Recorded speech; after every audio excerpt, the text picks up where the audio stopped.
We live, we live. Welcome to everybody. Welcome, man. Happy Sunday.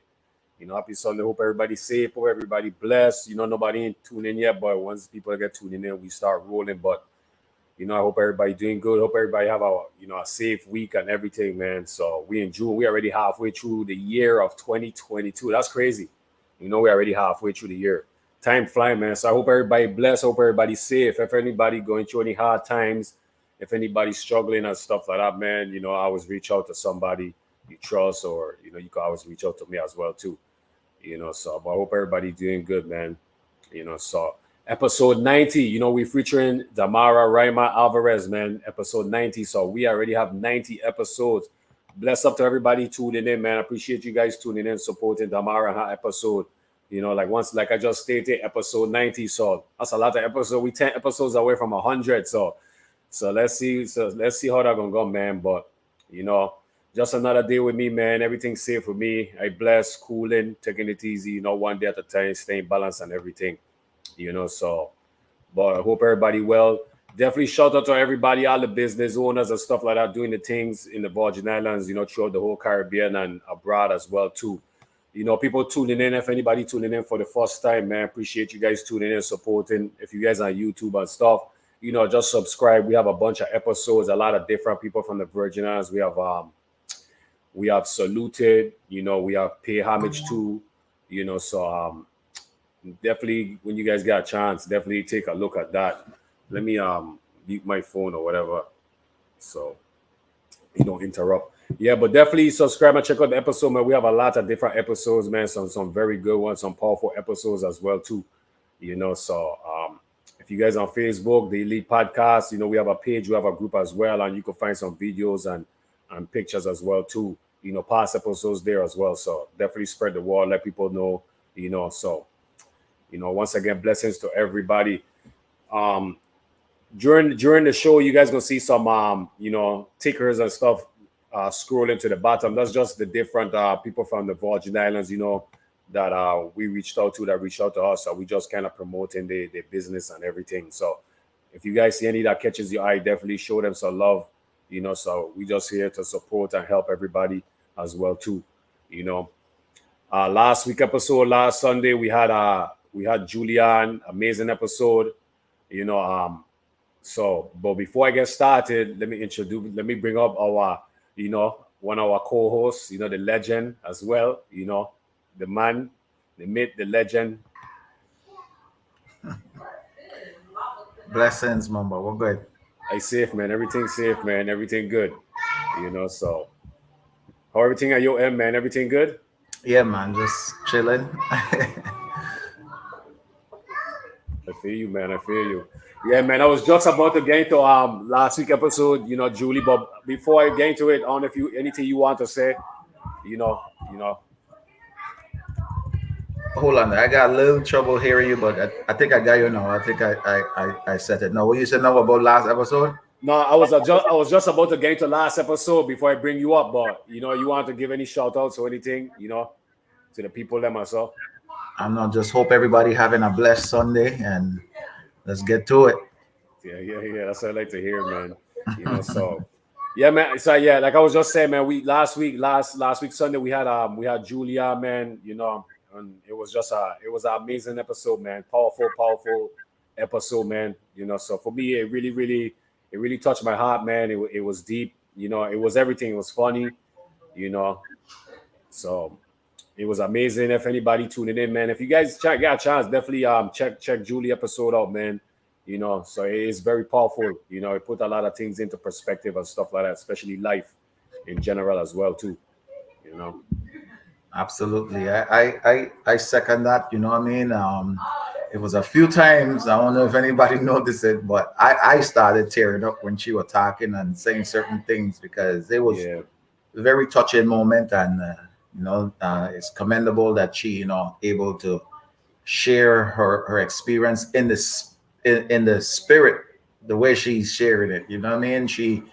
She has the attitude. She don't truly want anybody to feel sorry for her, and she facing this thing head on. You know what I mean? With Yeah, the best attitude you could ever have. You know, and she admit she had her tough. She do have her tough days, and which we don't know on her level, but we all experience tough days. But so we could imagine her tough days in nothing like ours. You know what I mean? So it's true, man. That's it true. it, it, it just lets you know like the respect level to have for her, you know, that she go into this. And you know, but all we could do right now is just support her any way we can and just wish for the best. Yeah, like you said, man, we could support her in the best we can. You know what's funny about it was interesting about the episode was when you was describing her to like myself and Tegan, and I think even when we started the show, that's how she live out. If you really think about it, listen to her story, that's how she lived her entire life. The Hmm. same way like how you describe her as a basketball player, that's how she literally live her life. And that's what she's doing now, which is you can't ask for anything more better than that. Right. So yeah.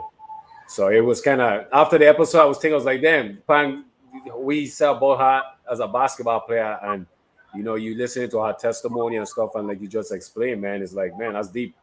The same way like what you describe her, also she the move. Yeah, she So always stepped onto the court with that fighting spirit, and it looks like that's the same way she dealing with her trials. yeah, It yeah, was man. good. So It was real good. yeah, it was real good, man. So definitely big up to our family. Definitely big up to her husband, and the kids, and her mom and everybody. So definitely shout out. Absolutely. Yeah, man. So hey, hey, I was mentioning earlier, man. Episode 90, brother. 90. And 90. I was I was telling somebody we about to break 90 the other day, and Yeah, they said, you were doing this that long? I was like, yeah. yeah, man. Time to fly, man. Time to fly. We got Damarah, to today. So this one gonna be good. This one gonna be interesting. You know, so we got another sister. She got to follow up Julie. So this is gonna be good, man. This is gonna definitely be good. You have any about Damarah? You crossed paths with her? I know she represented the Virgin Islands and stuff. Right. So my memory of Damara, she, if you don't hear her speak, or basically if you don't know when she enters the room. She's quiet, she's humble, she's laid back, still approachable. She's still approachable. It ain't like she's standoff and don't like to talk to people and stuff. But I guess like you have some people if they don't want to be heard, if they don't need to be heard. Like that type of vibes. But when she step on the court, you know what I'm saying? Like her game speaks. I just always loved her game. You know what I mean? And I have an extra love for a lefty. You know what I mean? Because I was a Yeah. lefty, so we smooth like that. So, and that's exactly how she was. She was very smooth. She just had a swagger about her, like I been doing this. You know what I mean? Like, Yeah. so it was just enjoyable watching her play. And I didn't know Damarah before the national team, so it's gonna be very interesting to hear her story and how she got to where she got, as far as how she got as good as she got when it comes to playing basketball, and her upbringing. Well said, man. Well said. I take your word for it 100%. Trust me. So, without further ado, man, we about to introduce our featured guest, man. Hailing from the Virgin Islands. The silent assassin, Miss Damarah. Welcome, welcome. Thank you. Thank you. Yeah, good evening, good afternoon, good night, wherever you are in the world today. All of the above. Yes. So where do you hail from right now? Right now I'm in the DC metro area. Okay, so you done East Coast time then. So Yeah. the sun going down for you in a little bit. We got a while. The sun ain't gonna go down until like 8:30, 9 o'clock here. Okay, Jeez. same here. Yeah. Yeah, that's true. That's true. Yeah, that's true. So how you been? I can't complain. Yep, work keeps me busy, and then this 4-year-old running around like a crazy man. So that the last time I saw you was probably in like 2002, 2003 maybe. No. Well, later than that? Yeah, it was later than that because let's see, I finished college in 2005, and then I was playing. What was the last one we played together? What was your last trip? Gosh, I think Puerto Rico. Okay, so my last trip that I can remember with you is in Mexico. No, Cuba. I You were in thought we played again after that. Okay. Yeah, because I remember Cuba, but I thought there was a next one after Cuba. What about Jamaica? Yeah, we did. I did Jamaica. Okay, I remember Jamaica, but I can't remember which one was first, Cuba or Jamaica. I think Jamaica was after Cuba. Okay, then Jamaica would have been the last trip then. Oh, okay. Yeah, Jamaica was in either 2006 or 2007. Yeah, it all runs together now. Right. Dude, those years seem like it's just yesterday. I say 2006 is like, damn, 2000 was like just like yesterday. Jeez. Yep. That's a long time ago. That's almost 20 years. Yep. Wow. That's crazy. Thinking it's been that long. Yeah, So you said you have a 4-year-old. 4-year-old. Yep. That's what's up. Congratulations. Thank you. Yeah, definitely. So how has that changed since he came into this world? How has anything changed? I mean, definitely has changed just because like it's all about him, right? Mm-hmm. So it's going to parks and movies and just keeping him engaged and stuff because he's athletic. Like that dude, most people see him and it's as soon as he figured out how to walk, it's been run. No in between. No in between. Yeah, I think because before we had one of those walkers for him, and he was scared as crap of the walker. Then started, and as soon as he figured the walker out, he would chase people around the house. Not walk, just chase. Yeah. So now, like, I think because of that, his legs are strong as crap. So that dude is fast. Yeah, he ain't playing, man. Yeah, I don't even want to run with him. Yeah, he stay on the move. Mm-hmm. It's amazing how, like, when you have a child, your thoughts, your everyday being just changes like the snap of a dime. Like, Yep. like I have another person that I brought into this world, and like you said, it's no longer about me. It's all about him or her. Yep. You know, it's just amazing how that happened, and no matter how much preparing that you did, you never get it right the first time. You know what I mean? You see, always seems like you're scrambling and trying to get stuff together and make sure that he has this, he has that, and make sure that he never wants or have to and for anything. You do your best to make sure you provide, and that's when before him. Like for me, for example, before my son, I was still like partying and doing that, and all of that just slowly just slowed down until it just came to a stop. It's just like I have no time for nothing else now. Yep. It's true, man. It's true. Working him. Yep. Yeah, it's That's true. pretty much life. Yeah, because I mean, you want to make sure that they experience life, right? And same thing you were saying, like the stuff that we didn't necessarily experience, just at least let them see it and have a chance to see what it's all about. That's true. That's the only way they're gonna figure out what they like and what they don't anyway. So yeah, that is true. I have a few friends that when I was growing up that they had a chance to experience like Disney World and stuff like that. I didn't see Disney World until I was in my 30s for the first time. 30 something already. And I tried to make sure my kids see that at a young age, so they could get it off their belt, off their list. That's true. If I tell my son about going Disney World, because I like Animal Kingdom, if I tell you about going Animal Kingdom, you're like, oh, that's not a place I want to go. For kids, like, well, you still a kid? What are you talking about? Too big for that now. Yeah, these days they're too big. They're too big, man. They're too advanced for that now. Yeah. Even my daughter sometimes she's like, nah, can we go someplace else? Like they they don't want to do the next thing so fast. Yeah. Like if I go Disney World, I want to go back again right away.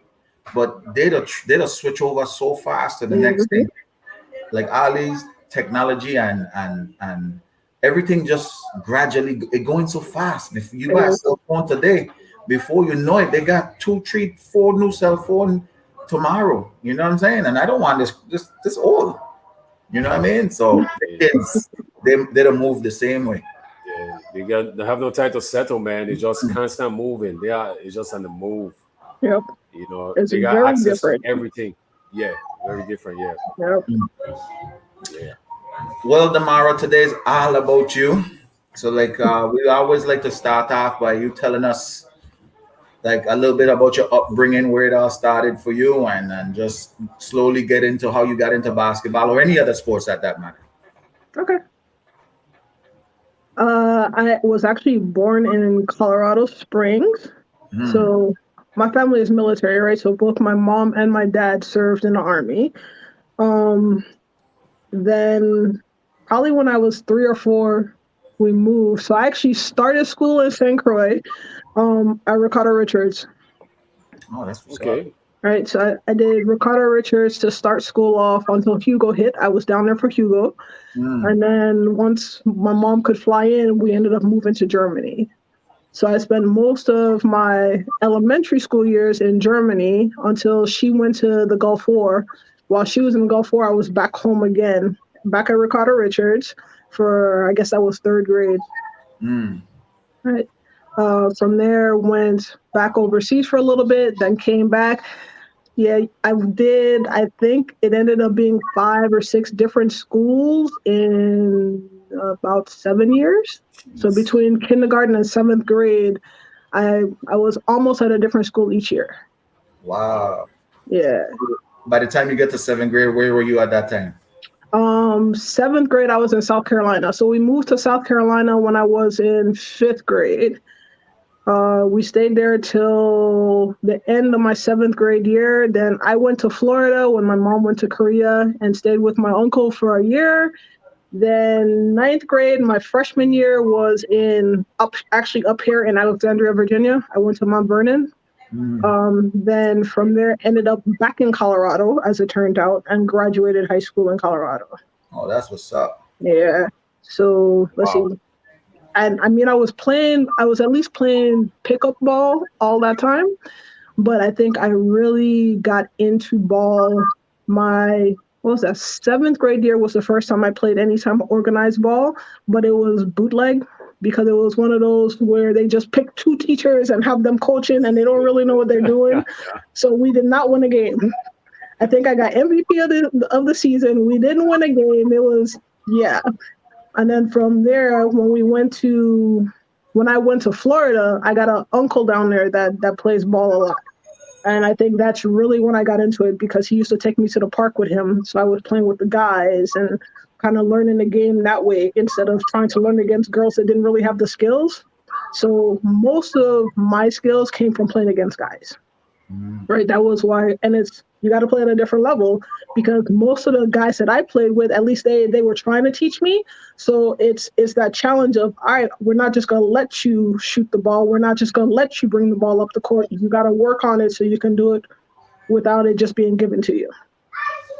And so I played Yeah. a lot of gym ball and a lot of pickup outside. That's what's up, man. Mhm. That's a good Wow. way to get your skills up to par because you once you start getting used to playing with your boys, and back then the skill level of females was so like far in between. Like Yeah. like you would have like 2, 3 good girls on one team and everybody else, like so a lot of them either just learning Mhm. or they tall, and Yeah, that's just the right that's it. fit for them. Yep, that's That's it. exactly it. I So Yeah. I mean, that was the 7th grade year. The 8th grade year in Florida, funny enough, they didn't have a team, mm, and that was the Wow. other reason why he used to take me to the park with him all the time to play because the school didn't have a team in the first place. So the only way for me to really get a chance to was playing in the park. And funny enough, I think that was my first year ever playing AAU too because we were at the park one day and there was just a coach out there. mhm. and saw me playing with the guys, and it was like, hey, I'm starting a team. Would you like to play? So played with them a little bit until I left Florida. That's what's up. So you played AAU with the boys? Because I know that back then they could mix the teams, right? Boys and girls? I think so, but then no, because he had started a girls team. Don't ask me where we played. Don't ask me if we won any games. I don't remember. I just remember playing AAU down there. I don't remember nothing about it. So it obviously was not memorable. Yeah. So it's interesting because your introduction to the game of basketball, you was playing like at a high level, like what Pang was explaining with the separation with male and female. So you was actually you was doing extra just because of the competition. So you had to learn fast and hone your skills more fast and quicker, better competition. Yeah, because I was always into basketball, but even saying like when I was playing in 5th and 6th grades, I was playing against the boys, right? Like there were very few girls at the schools that I went to, especially because I grew up a military bred, right? So I'm just hopping from installation to installation, and I could probably count on one hand how many girls would actually come out there and play with us, right? So if I wanted to play, I didn't have a choice. That's true. That's what's up. I wanted to take it back a little bit with you you going through different high school, but I love the fact that you went, elementary. I love the fact that you went to elementary on St. Croix and in the States. Like what was the difference in like, especially in the students and school, like the schoolwork in between the two? So funny enough, I did elementary in St. Croix, in Germany, and then in the States, right? So I got a little bit of everything. And very different, right? The other thing is for me, I remember when I came back to St. Croix. So I started in kindergarten, Hugo hit, went overseas. And when we went overseas, it was funny because at that time I was tall for my age. So when I went into the school, it was like, yeah, she's too big for us to put into kindergarten, so we're just going to go ahead and put her in 1st grade. Wow. So I never actually finished kindergarten because they said I was too big. Wow. So they put me at 1st grade, and for essentially that means I was a 5-year-old, and you put me around all these kids. So there was definitely a learning curve for me. But it wasn't that big. But it was funny because then when Desert Storm came around and I came back to St. Croix, they tried to put me back a grade. Yeah. Like my mom had to go get all this paperwork from the school and send it.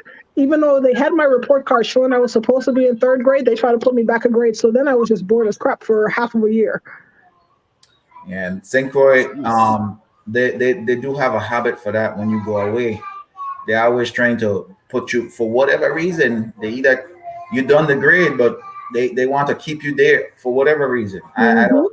It's not like when you go to the states to test you to see if you're ready for the grade up. You know what I'm saying? And if you don't pass to their level, then they put you back. But St. Croix, they just want to put you back for whatever reason. Like I guess they don't accept the classes from up there or whatever the case may be. But they always want to put you back a grade, or something to that effect, or half a year here in this grade that you don't do a full year of, and then you can move up. It seemed like they used to just make up the rules as they go. Yeah, pretty much. Yeah, because they literally just did it based on my age, even though they had a report card showing what grade I was supposed to be in. Yeah, that make no sense, man. That make no sense. But you did end up, after your mother get your paperwork and stuff, you did end up going in the right grade? Yeah. Which technically wasn't the right grade, but we'll let you select. Yeah. Because remember you said I just saw the question pop up, sorry. You remember I'm a munchkin, I'm only 5'8". So compared to most ballers, I'm a munchkin. Yeah, you had an early growth spurt. Yes, and then I stopped. And then it just cut off. Yeah, I think I stopped growing once I hit, 6th grade? I've been the same height since like 6th grade, 6th or 7th grade. Well, no, I take that back. I grew, I think, 2 more inches in 8th. So yeah, since 8th grade, I've been the same height. Yeah, that's Yeah, tough for eighth grade too. Like I stopped very pretty late. old Yeah. too. So no, you're not alone in that category. I think I stopped around 8 or 9. I don't think I got any taller. Yep. Not and even I don't even think I got any fat, like put on any weight from 8th grade to all the way until I got to college. I mean, that's at least a better problem to have. I'll Yeah, take that yeah, one. yeah. A lot of people would take that one.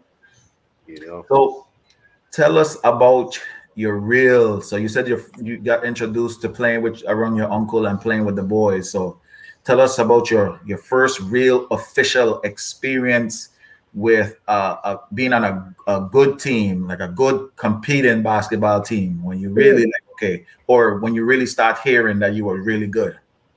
So my first experience being on a really good team was my freshman year, right? So once my mom came back from Korea, we ended up here at Fort Belvoir in the Virginia area. So I ended up on what's called Mount Vernon High School up here.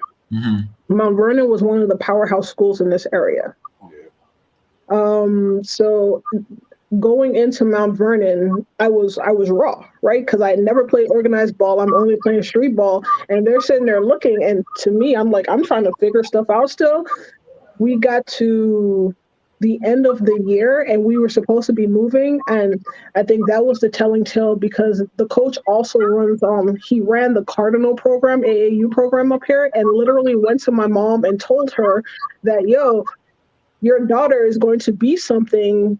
We're trying to develop our program and actually be a championship contender. I can get her a Division I scholarship. Why don't you just give me guardianship over your daughter? Right? Wow. That it was, That's and to big. me, I'm like, all right, well, I don't know what's going on, but sure.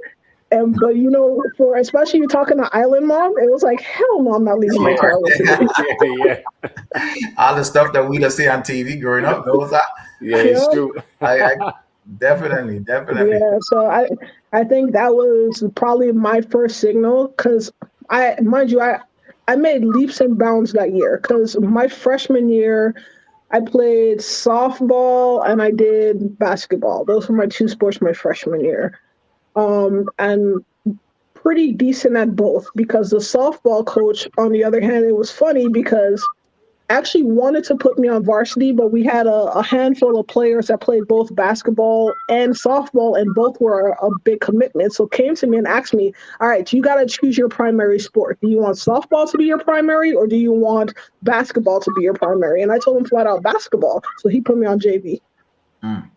Yeah. Wow. But, What I mean, and that was fine, but yeah, that's essentially how that went. So that's also kind of how basketball became the bigger thing too. Because I love softball as much as I love basketball.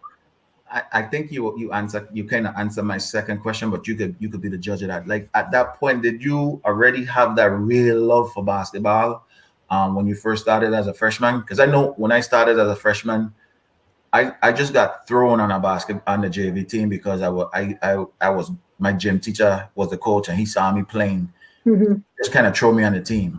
So I didn't really, when I first started, didn't have that love until like about mid-season, and I'm like, man, I'm pretty good, and people giving me the love now. You know what I'm saying? Did you already have that itch that like this Mine is what I want to do? started that year. Mine definitely started that year, I think more so. So before basketball was it was a hobby, but something I enjoyed. But I started in the right program, right? So knowing that this is a powerhouse program, this is one of those programs where they had fall ball. Then from fall ball, you go into preseason work. Then you go into your season, and then you go right into like AAU and spring league. Right. So it's a year round thing with them. So I got to play from essentially the time I got to school all the way through the time we got on the plane to leave. Because legit, they came to get me from the hotel, took me to a spring game, took me back. And then the next morning we were on the plane going to Colorado. Wow. Yeah. Wow. I've heard about Mount Jeez. Vernon before, and Yeah. like if you ever, if I watch a lot of NBA players podcasts, and especially the KDs, the people them from the DC air Maryland area, Mhm. they always mention Mount Vernon in Virginia. A lot of them do. Yeah. Um, did are you in that tri-state area like the DC? Yeah. You're in Yeah. that. Because it's probably 30 minutes from my house. Oh, okay. So Mhm. you was on the scene then, because I heard the rivals between those three states is it was just off the chain. That's why they'd have produced so much good players because the Yeah. competition was stiff in that era. Was it? I Yeah. know I hear about the men's. Is it the same for the women? Oh yeah, especially around that time because that's when dang, what's her name? I forgot her name now. She played at Tennessee. It was one of the point guards at Tennessee, but she played at West Springfield, right? So she played in this area too, and now she was a senior my freshman year, right? Mhm. So especially when you're talking between the high school rivalries, and then there's a lot of AAU programs up here. So when you go into the AAU rivalries, it's a whole thing around here. It was back then.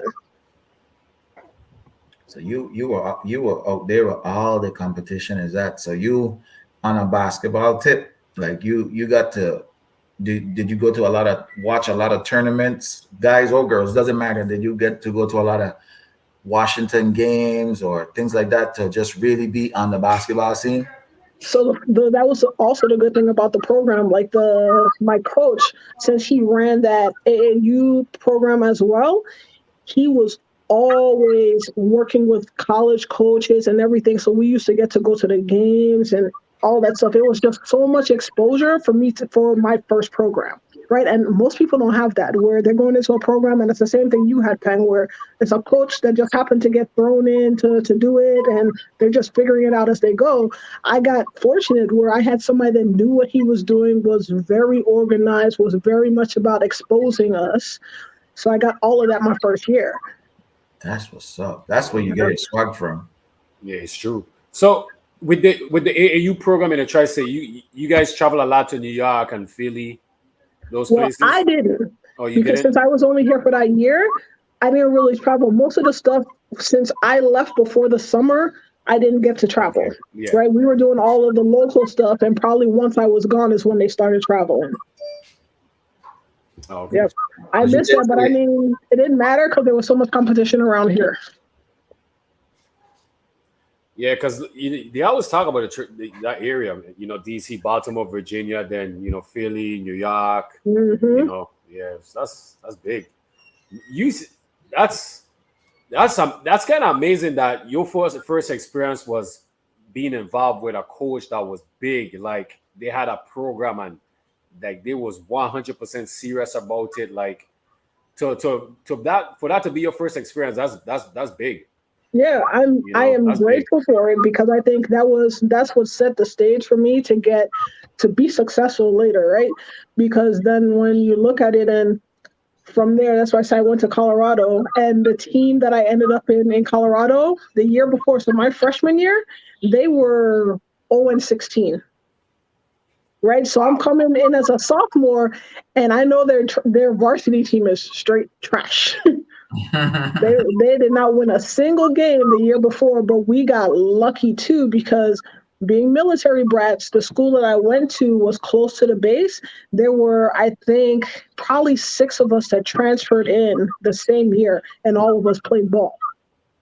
Wow. Yep. So they went from 0-16 before we got there. We qualified for regionals our sophomore year. We were Final Four in state my junior year, and then we played for the championship my senior year. That's Wow. Jeez, that's a big turnaround from a Yeah. right, 0-16 right. sophomore year regionals, Final Four, then for the championship. Hmm. Man, And it's kind of one of those funny ones too, because my coach, he knew basketball, but he hadn't had that much talent as long as he had been coaching. So then Mhm. he was trying to figure it out. Because even my sophomore year, we could have made it further, but he didn't know what he was doing with us yet. You so go ahead, Mama. no, I was gonna ask. So like once you really got involved with basketball, were you a big fan of watching basketball on TV as well too? Not as much, honestly. And well, let me not say that. I will say that I was a big fan of watching professional basketball. Okay.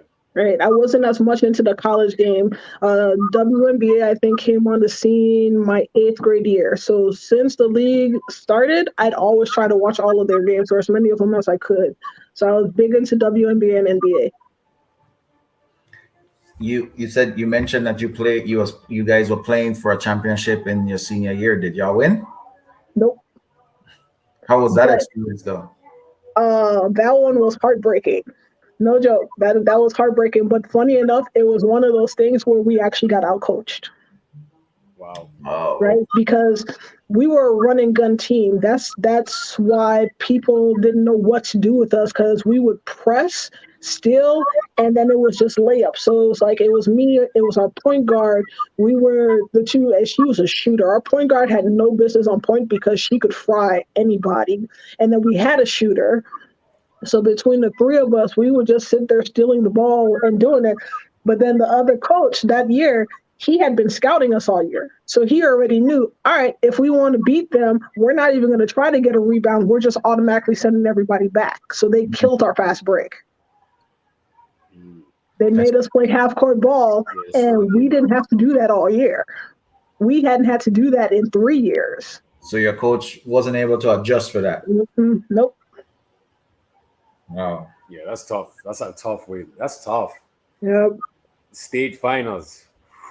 That's a rough Have one. you in your high school years?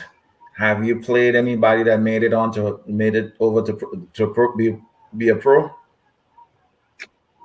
That you Uh, Oh, I don't know if you guys know her, but there's Fatima Maddox. So she was actually at our rival school, Mason Ridge in Colorado. She's one of the Harlem Globetrotters. Oh wow. Yeah, I saw that. I thought that was awesome because Yeah, that's I pretty think cool. me and her were two of the more athletic girls in our league. And that was the thing. Like, so people used to talk trash. And it was funny because they're our rival school, but we would literally be beating them by like 30 and 40 points. And me and her, we are going hard to the rim trying to dunk on each other You could because dunk. we were the two jumpers. You have dunked before? I no, so I can get the rim, I can get the backboard, but I couldn't actually flush it. Like turn it over. Yep. Gotcha. That's pretty good to be 5'8" and could do that. That's Yeah. impressive. But my knees have paid for it too, though. I was going to get to Yep. that later on down the line, but well, I'll still save it for later on down the line. Because I know that's not when you heard it in high school. The first time, yeah. Oh, you did? Okay, The so first time. Yeah, tell my us. freshman year I did well actually, so freshman year I hurt my back. I had back spasms for half of my freshman year. And then I think it was my junior year in tryouts, as a matter of fact, that I hurt my knee because we were doing a drill where it's what was it? It was like it was a contest. So there were like three lines, and it was one of those where like you run to one thing, do the whatever, then we had to get down and do crunches. And when I went to slide, my knee got caught under, or my foot got caught underneath me. So it was the first time I messed up my knee. That kind of stayed with me through high school because even when I did track, I think same year, that junior year, they had to pull me out of regionals because my knee was messed up so bad. Do you think because track was in the same year, you didn't rest it long enough, or you rehab it long enough, or this is the type of injury that it haunt you for the I for think it was one of those that just haunted me because that was before the season even started for basketball. Right. So I at least kind of had some preseason to let it heal and rest before we actually got into the season. And track didn't start in Colorado till when did we start track?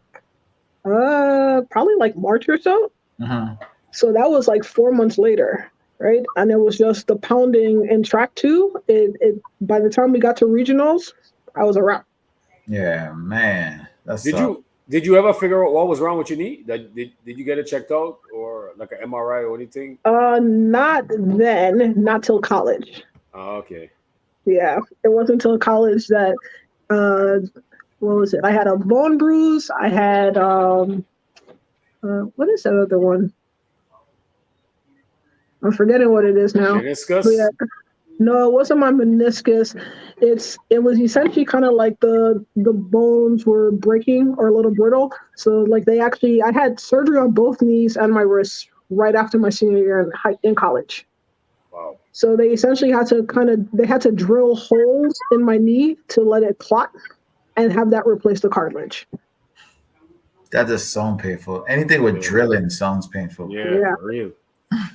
it took a while to get back from that one, Mm. just to like get back to normal because I could move and run within probably 8 weeks, but I could not run. I couldn't cut. It was painful. Mm. That sounds painful. I can Yeah, that feel it sounds right painful now. for real. That's true. Listen. As a sports player, I mean anybody, when somebody tell you they got screws in their leg, or you feel that because you know Mhm. you can't, especially basketball, you need every part of your legs to play. So Yep. that That's true. that just sounds painful. And killed me, especially as a point guard, because when you're taking away my lateral movement, it's just like, Oh yeah, that's true. Mate. Yeah. Mm. How? So Go ahead. go Go ahead. ahead, man. No, No, no, no, no. you Go go ahead. ahead. I was gonna ask. So after you guys lost, and you talked about how painful that was. How was your recruiting process? That's Did what I I was get gonna ask too. oh, Jesus. All right, so I have probably one of the funniest and oddest recruiting stories out there. So let's see. Initially, I was actually being recruited at the Air Force Academy, right? I had no interest in going to the military, but I had a retired major that was a teacher at my school, and he's the one that kind of finally talked me into even thinking about it. Because for me, I graduated high school at 17, right? So Mhm. at this point, I'm probably a 16-year-old kid, and you're telling me that, all right, you can go to the Air Force Academy, you got 4 years, and then you have to do a next 8 years after you graduate from the academy before we'll let you out. So you want 12 years of my life as a 16-year-old. It's like, you can Jeez. kick rocks with that. Yeah, that's Right? But rough. he kind of talked me into at least considering it, and it was funny because by the time he talked me into considering it, they pulled the offer. Right? So I went back and I talked to him and told him what happened, and I think that coach had already been in the hot seat anyway. So next thing I know, talking to him, I think it was maybe 2 weeks later, the coaching staff got fired. Huh. Right? So then from there, I was getting recruited by a lot of the junior colleges in that area around Colorado and Wyoming and a couple in like New Mexico. So initially, I was signed with a junior college in Wyoming. That coach ended up taking a job at University of Colorado in Pueblo. So she tried to get me to go to University of Colorado with her, and that's a D2 school, I believe. But it was one of those situations where I went down to do the visit, and all those players are pissed because their coaches just got fired, right? So she's down there, they're still doing their spring workouts, and you could just it was a bad vibe. From the time you walked into the locker room, it was a bad vibe. So I just passed. I said, "No, I'm not gonna do this." And I was still scheduled to go to Sheridan. That's a school in Wyoming. Um, that summer is when I came home. So I came to St. Croix for the summer after I graduated, and I went down to Central trying to find some place to play on, to shoot around and to practice, knowing that I'm still going to this JUCO and going into a season. So Bao was there. Um, so he at least let me work out with him, and I think he had a couple guys there, and then he was the one that told me that they were doing the junior national team that year. So he got me in with Coach Hazard, and that's when we were playing at Complex. So it was me, it was Jada, it was Lauren, it was Evol. All of us were down there practicing every day with Coach Hazard until we flew over to St. Thomas and was practicing with the rest of the girls for the junior team that went to the Bahamas. In Bahamas, there was a coach from Dillard University that was there and recruited me. So he was trying to get me to sign with Dillard in Louisiana. I didn't know what the hell NIA was. I was like, what is this and where are you? Right? So I was like, I'm gonna pass because I don't know anything that you're talking about. So once the Bahamas games were over, I went back to Colorado to get my stuff and then head up to the JUCO. So my family had actually moved to Texas, got on a bus from Texas to go to Wyoming. I get to a bus stop in Wyoming and I get a phone call. And it's weird for me because I'm just getting here and you have some random person that's in the store saying my name and saying, hey, you have a phone call. Because, this is also before the day of cell phones.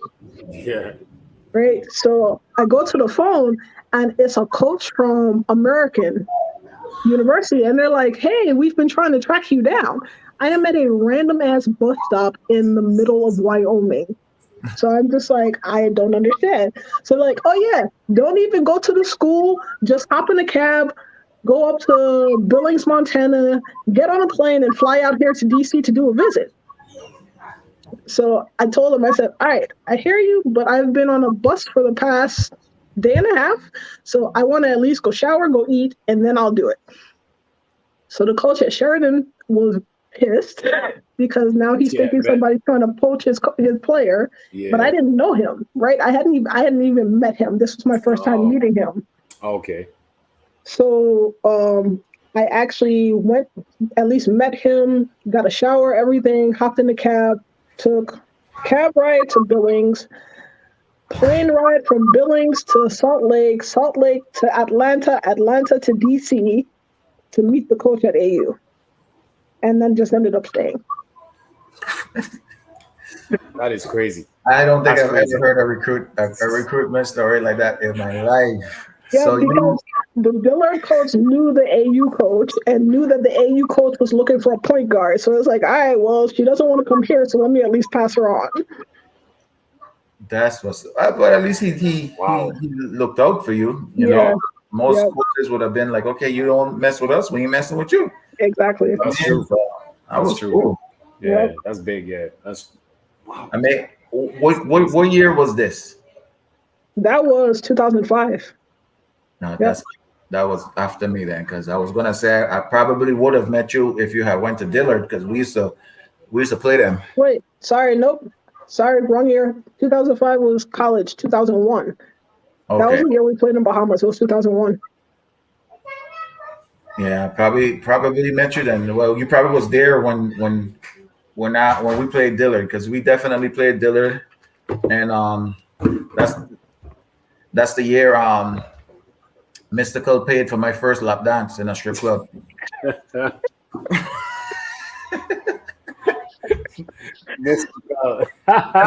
and this is a true story. No lies. Wait, in New Orleans? Huh? In New Orleans? In New Orleans. We snuck out the hotel and went to a nearby strip club, and Mystical was in there, and one of the team members went to tell you what's up, and he paid for all our lap dance. That's crazy. That's a pretty cool story though. Yeah, that's amazing, man. We ain't talk to he or nothing, like stay there and talk with he or nothing. We just hail you up, and that was it. You know what I mean? And for just being cool, I paid for all lap dance, and we were out. And we had to run back to the hotel because we got word that coach on the prowl. So we had to run back to the hotel. Yeah, funny stuff. But your recruitment story more funnier than my Mystical. Not really. No, that Mystical story funny, man. But that's crazy. It's like listening to your recruitment process and taking on the journey you was traveling on, going to here and there and stuff. It's amazing. Like it speaks value about the love for the game and your passion and your commitment for you to make those sacrifices and that journey. Not a lot of people would do that, like what you was doing. Honestly, like that's big. To get a phone call at that particular moment at that location, that's amazing. That's like a movie. I've heard that a couple times. People are like, yeah, you need to write a book. Yeah, it's true. That's yeah, because I guess I had called my mom, and my mom wasn't sure what was going on either. So she told them at least where I was supposed to be. And literally, they went and figured out the schedule and figured out when I was supposed to get there. I called until the bus got there. yeah. It's like not to separate females from males, but like there's a lot of young women that goes through those type of process just to get a scholarship and stuff. It's amazing. Yeah, we got guests. We got guests here, man. What's up, little man? Hi. Hi, what's up? Introduce yourself, man. Introduce yourself. What's your name, Bubba? Tell them your name. I'm JC. JC, what's going on, JC? You all right? Yeah. That's what's up. You being good in school? No. No. That's right. I think what grade are you going to? I'm kindergarten. Oh, you're going to kindergarten, right? Yeah. How old are you? 5. You're not 5 yet. How old are you? 4. No, not me. I know. I'm 4. No, we know you want to be 5 though. We know you want to be 5. We was there once. We always want to be older than we are. So. Do you play basketball like mom? I play basketball myself. By yourself? Oh, so you better than mom already? Yeah. Yeah, that's what's up. Yeah. Good answer, man. Good answer, JZ. Who you got there? Who's that? Catboy. Catboy. Is that your superhero? Yeah. Are you a superhero? No. What's your superhero name?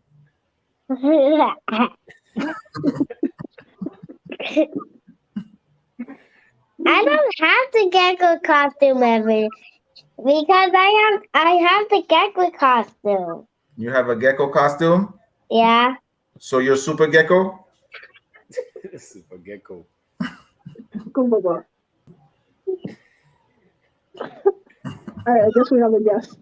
Yeah, man, JC, man, we glad you on camera with us, man. Is anything you want to tell the people watching? All right, I get that. Else? All right, good. All right, see you later, JC. Say bye. Bye. Bye, Hmm. So now that you're in Wyoming, like well, I can't even ask you about any cultural change because you are a army baby, you're a military baby, so you kind of been everywhere. So probably nothing surprising to you at this point. I mean, that part I was used to anyways, right? Like it was, let me see, if you go full history, I lived in Colorado. I lived in Germany. I lived at home. I lived in South Carolina. I lived in Florida. I was in Arkansas for a little bit. I was in Texas for a little bit. Then we came to this area, to the Virginia, DC metro area. So I'm used to being around different types of people, right? I think that has helped just in life in general, just because I've always been exposed to a bunch of different types of people. Good question for you. I can remember my first childhood friend, like first best friend. Now, being that you travel so many places, do you have a best friend in all of those places that you still keep up with?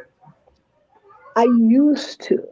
So I had a friend in 5th grade, and we actually stayed in contact until probably maybe 5 or 10 years ago. So we had tracked each other all through middle school, high school, college, and then I think she moved and we just kind of lost contact from there. But outside of that, not. And it's funny because I think being a military brat, I did not realize that anything was off until sophomore year, right? So you could say because I went to 2 different high schools, it was like I had 2 freshman years. And then when I got to Colorado sophomore year, it's when I really recognize the difference in the culture because I'm getting there and realize all these kids have gone to school together since kindergarten or at least elementary school. So I'm literally the new kid on the block. And that was something new because even before when I was hopping around, I was going to DOD schools. So I was with other military brats because with DOD, at least back then, they didn't take you out of those schools until 7th grade. Mm-hmm. Right. And even when we went out on the regular schools in 7th grade, you were still with other military brats. I always wonder this, being a military brat, and most mornings your mom probably had to get up and do exercise and push-ups and sit-ups or run. Did your mom ever push that onto you, or did the schools, the military schools, ever push that onto you guys? Nah. No, because I mean, for my mom with her PT, that was her getting up and going to PT, right, and then coming back to get ready for work, and then it's just like every other school. You have a PE session. That's it. They don't try to drill it into you. So the PE session won't brutal. Like y'all didn't have mandatory exercise drills and hood and none of that. Look, the first time I had mandatory anything was actually at Mount Vernon. So for me, and I guess this kind of shows my mentality too, it was, there's no way in hell I am not getting an A in PE, right? That's true. And at Mount Vernon, you had to do 2.5 miles, I think it was, in half an hour to get an A. So even if you did a mile, that still showed us a 0. Right? And so I was just like, oh, I'm about to be in the best shape of my life because there's no way in hell I am not getting an A in PE. Yeah. That's right. We don't feel PE. No, absolutely not. Yeah, you can't get less than an A. That's what's up. So the school that you went to, so how was your experience in this college, and did you guys play any big teams that everybody's gonna know about? I went to American, so I ended up here in DC. And honestly, the only reason I ended up at American was because I played on the junior team. Right? If I hadn't played at the junior team, I would have ended up at that JUCO in Wyoming. So I went to AU. Team, you're talking about the junior national team back in the junior national team. Yeah, that's how I ended up getting recruited. That's where the NIA coach saw me, and he's the one that passed my name on. That's what's up. Yeah, I just wanted to clear that just in case anybody just come on and know. Yeah. Nope. If I hadn't played on the junior national team, I actually would have ended up at a JUCO instead of a D1 school. At least to start off my career. That's why it's very important for us to always keep those program going, because a lot of us, if we never left the island, like Tegan, and he's close to home, like you too, Mumba, because I think that's how you get recruited to somewhere through the national team, or one of the teams that traveled. Yeah. We don't get the exposure just playing against each other on the island. You know what I'm saying? And that's true. So that's the importance of why we got to keep a lot of those traveling teams going, whether it's some of the tournaments that the seniors and juniors get invited to, whether it's the junior national team, without those experiences or those exposure, a lot of us don't make it off the island if we ain't really pushing ourselves to make it off the island through, just academics. Yeah, that's true. That's true. So tell us about your experience in college at American and some of the big schools that you played, or some of the bigger schools in your division that you played. So for me personally, college was horrible. Wanted to transfer multiple times. I let my teammates talk me into not transferring out after my freshman year. And then my sophomore year is when I really jacked up my knee. So that's when I came out of the season with a bone bruise. So by then it was kind of hard to transfer as an injured player. Yeah, that's true. Right. So that's kind of how I rode it out, just because I got injured after my sophomore year or during my sophomore year. Mm-hmm. But for me, college was not the best experience at all. Big programs we played. We did play UNC. Who else did we play that was big? We played Madison. We played a couple. Yeah, I think UNC was probably the biggest. Oh, we played Arizona when Arizona was getting on the map and they were a top 10 school. We went out and did their tournament. We played out at San Diego State. So we had a wow. couple of good games. Yeah. So is it the what made it so horrible? Was it the injury, coaching staff, the lifestyle, like the setup, the housing? Like, So if you want to get into it, if you want to that get into same it. vibe that I had before, where I said it didn't feel right when I got there, was the same thing that happened when I met the coach from AU the first time. Mm. Right. So like literally after me, I told you how I got to the school. So I've been traveling at this point for the last probably almost 72 hours, just going to Wyoming and then getting out to DC. And I guess she had gotten an earful from the coach in Wyoming since I had at least went to meet him, let him know what was going on, take a shower and all that stuff. So it was the assistant coach that came to get me, and we go to meet up with the head coach for lunch. And her first interaction with me was like, "I told you shouldn't have gone to that school. Like I told you should have just gotten straight on in the cab and went." Literally the first thing this lady says to me. So I call my mom. I was like, "Yo, I already have a really bad vibe about this. Like I think maybe I'm going to just get back on the plane and go back to Wyoming." Yeah. But my mom knew that I had wanted to be in this area because I enjoyed it so much when I went to Mount Vernon. She's like, "Oh, don't let her scare you off." But I'm just like, yo, looking back, not that I've gained lifelong friends from my college experience, but I could have done without that woman in my life for 3 years actually, because she got fired going into my senior year. Oh, did she get fired after based on all those end of the year surveys? Partially, yeah, because it was funny enough, we actually made it to the league championship my junior year, Mhm. but she just had such a bad reputation in the athletic department that they still let her go. They said they forced her out. That's what's Wow. up. Yeah. Yeah, man. Yeah, That's one that's thing. Go ahead, Mama.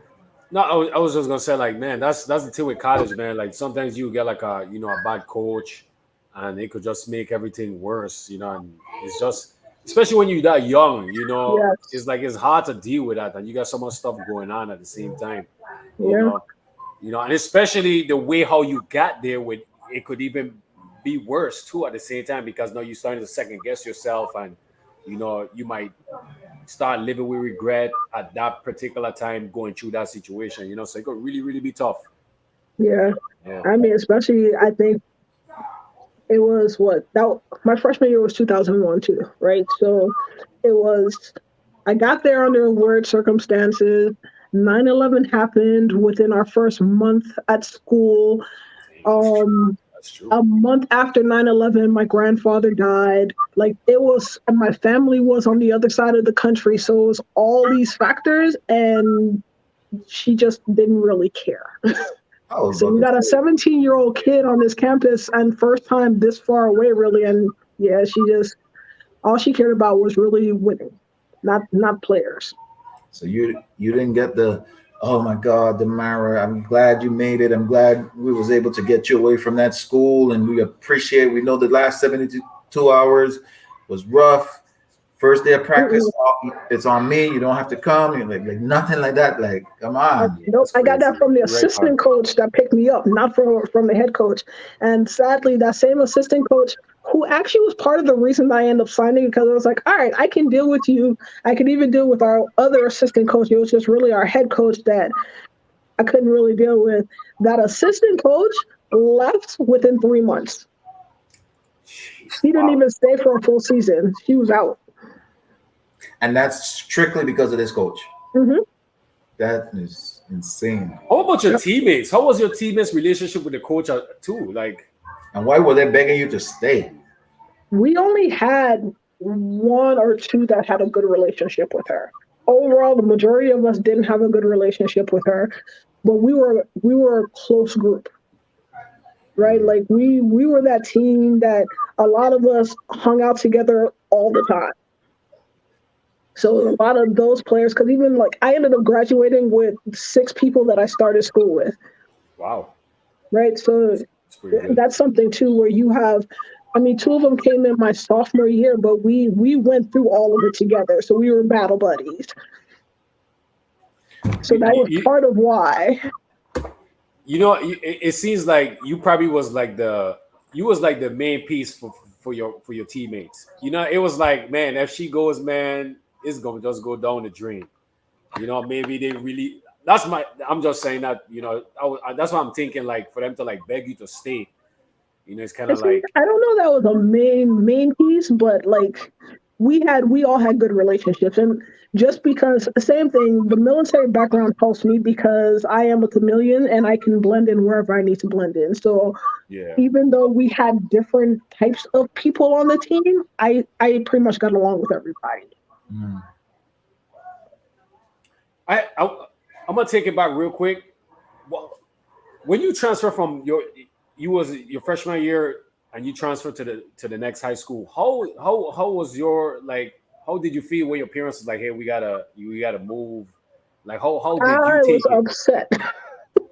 I was hella upset because I went to one school for 6th grade, one school for 7th grade, another school for 8th grade, a different school for 9th grade, and now you're putting me in another school for 10th, Jeez, wow, Wow. that's rough. right? Yeah. So that was 5 schools in a 6-year span. So by then I was over it because when that coach had said, "Hey, just let her stay with me. I'll get her in a D1 program," all that stuff, I was like, "Just let me stay, please." Your mom won't have it that way. Mm-mm, no. Man, you're strong. You're a strong lady, man. You're a strong lady for real. That's a journey, my son. Pang, think about this. Think about you going complex that one year and then you can't go back again. You gotta go somewhere else. Then you gotta go somewhere else. It's like, you develop friendships and you have fun at this school, and it's like, man, and then boom, you got to leave. Like, and then Especially you got to leave complex. again. That first year, complex was an experience. Like You you, know, you know, complex incorporated a lot of stuff that these schools you'd have seen on Saved by the Bell growing up. Like complex incorporated a lot of the skip day. I never experienced or even hear nobody talk about skip day. Not saying that they didn't do it before complex came around. I just never heard of it. yeah. We just it was just different, man. It really was just different, a different environment. And I went to Central, so I kind of got the best of both worlds. I'm one of the few that could say complex was clearly better than Central. You know what I'm saying? As far as school wise, I ain't talking about basketball. I just talking about school wise. Mhm. I felt like it was better than Yeah. Central. I'm sure a lot of Central people will disagree, but I went to Central and I went to Complex to say Complex was better than Central. You know what I mean? So, Yeah, but you went anyway, to both, so yeah. it like coming going like Mama saying like the change. I would be mad because I love Complex. So, and you already displayed that you didn't like the idea of leaving. How long did it take you to get over it? I'm not sure I ever did. No. Wow. I will also say the thing is like it was even education wise, it's very different, right? Like so you go to my freshman year. I think my freshman year I had like a 3.2 GPA and I worked my ass off. Legit. Like they had me in honors classes, but I worked hard for that GPA. I go to Colorado, my book bag stayed in my locker for 3 years and I graduated with a 3.9. So it shows you the difference even for education wise, it was night and day. They Like won't tell I could cruise. I Yeah. would sit there and not pay attention in class and just do the homework and be done. What do you think it's because you probably was the basketball star? Do you think that had a role in it? No, because just like you said earlier, I was quiet, right? So a lot of people didn't know me.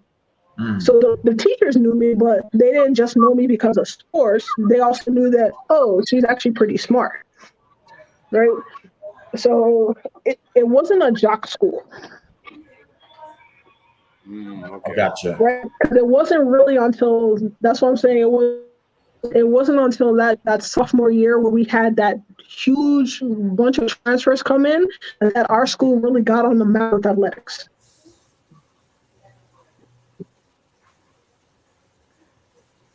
That's the school I needed to go to. For real. Same here. Same here. So going in. So how was your feeling when the coach in college got pretty much fired, let go, put forced out? So you enter your senior season, knowing you don't have to deal with this negative situation anymore. How was that like? How was did your mentality change? Did you set new goals? So I was mixed because I was somewhat excited because it was kind of like my mentor was finally leaving, but then it's also I don't know what's coming next. That's true. You don't know what's Yeah. next. Because yeah, that's true. Because when you got new coaches, like you're not the coach's players. So it's like it's gonna be Right. totally different. So it's like And that's starting over pretty exactly much. how it went down too. Because Wow. knowing that our class had 6 seniors, it was okay. I'm going to try to implement my program, regardless of what your skill set is. I want to start establishing my program, and then I know I'll be done with you guys in a year, and then I can do what I want. Right? So we went from legit being playing for the league championship to being knocked out the first round with the same group. That's rough. That is rough. That is definitely rough. Yeah. So it's you never know what you're gonna get. I mean, my my coach for my freshman through junior year, part of the thing was she's one of those where she breaks you down. The problem was that she wasn't one of those that broke you down to build you back up, Mm, right? And of with course. me being how I am, I wasn't going to verbalize stuff to her. I wasn't going to let her know she was getting to me. But it was, regardless of how hard I worked, it was never enough. I did have another question It's for tough. you. Um, being that you're a military baby, once you graduated out of high school, was there any thoughts of joining the military? Or you were, Absolutely not. I was about to Hell say, or no. you were over all the Hell traveling no. So yeah, the traveling. Yeah. So yeah, I got recruited by the Air Force Academy. uh, But even then, initially I was like, hell no. My mom was trying to talk me to it. I was like, hell no. One of my teachers happened to be a retired major. So he kind of talked me into at least considering it. And then the offer ended up being rescinded. And then that coach got fired like 2 weeks later. Right. Which was fine with me because I'm just like, I have been at 5 schools in the past 6 years. And if I go back further, I'm going to add even more to it. I'm done. I'm good. Let me stay put for a little bit. that's what's Yeah, up. that's true, man. Yeah, that's true. That gets tiring, man. That's that, man. You was traveling everywhere. Mhm. You know. Before I got a question number, but I want to. Didn't wasn't there a few questions out there from the audience? Let me. Yep. Yeah, Carrie mentioned earlier about speaking on how you get to know Mr. Derek Miller and how you came to play on his Lady Barra's AAU team. I didn't play on the AAU team, but I met him actually when we used to do those practices down in at Complex. Right. So it was from playing on the same thing between the junior national team and the national team. That's how I got exposed to all the coaches down there. Mhm. Were they when you were playing in a junior national team? Were there any interest in getting you back to the Virgin Islands and play high school ball down there? That's a good question. Well, I didn't start playing on that team until right after I graduated from high school. Okay, That was my gotcha. first time playing on the team. Yep. So, so how was your senior season in college? Before it, like your final year. Uh, Well, I think the funny thing is we went into that season really excited because we knew what we had accomplished our junior year. And at that point, we had all played together for 3 or 4 years, and we were a tight knit crew. We were like we hung out together all the time, so we were really excited.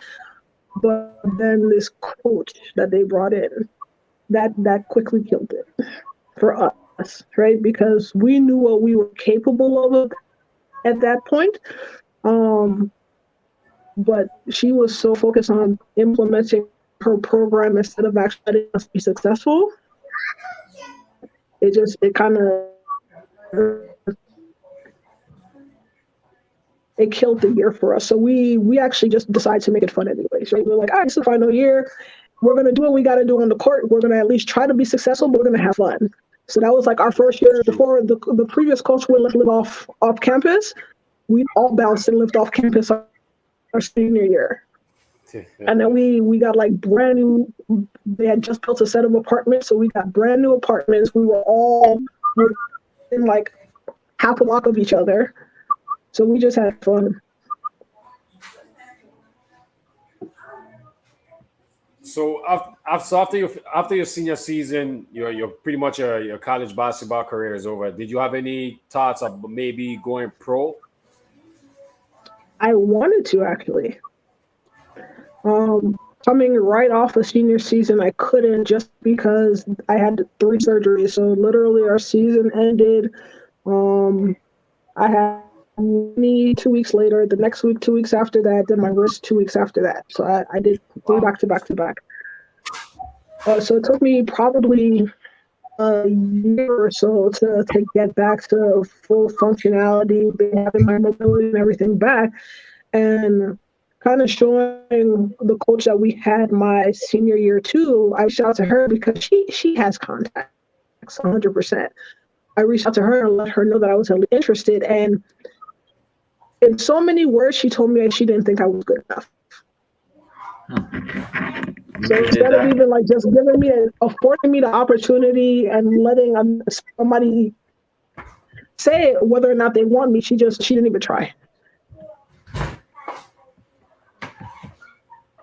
Sometimes I wonder why those, some individuals like that and how they handle some situations, why they're doing it, why they choose that to be their profession, Yeah. I have a hard time with coaches that are like that when, especially if you're going to be like that, do it in professional arena, don't do it with kids. When you have all these kids that are working hard, trying to figure out their way, and you're just breaking their spirit, that's where I really have a problem. I was wondering how coach like that even get their position. Like you, like today you woke up and just became an a-hole. You must have always been an a-hole. So how you even get that position? And how you lasted this long, or like I never get that part. Yeah, I just don't understand. Listen, what was your major in college? Accounting. Oh, I need an accountant. Yep. Did you if I still do anything with accounting? Is that your profession now? Absolutely not. It's absolutely not. Absolutely not. So you and Miss Liebert is family? Yeah, which actually is a funny one because I think Lynn and I played together for like 2 or 3 years before we figured out we were cousins. That's what's up. Yeah, that's pretty cool. So we have a question from Miss Liebert. How did playing with the VI national junior team, national junior and women's team impact your life? About 5. Joke. About 5. Well, so the national team is how I got recruited. If I never played on the national team, I would have never made it to American. Or like, Lord knows where I would have ended up. I would have definitely been at that JUCO, without a doubt. So playing the junior team specifically is what got me my scholarship to a D1 school, to a reputable D1 school at that. AU is a great academic school, right? So I will forever be grateful for that. Playing with the national team has also been awesome, just because I got to visit a lot of places that I probably wouldn't have gotten to, right? So it definitely sparked my interest in travel, because Lord knows I don't think I would have ever gone to Cuba if it wasn't for the national team, Hmm. right? It's been a great experience for me, and it's also just been kind of a lifelong lesson. It's been nice to meet people from all over the Caribbean, have a chance to play with some of the best players, have a chance to play with, see even some of them make it to the WNBA, right? That's always, it's been so cool.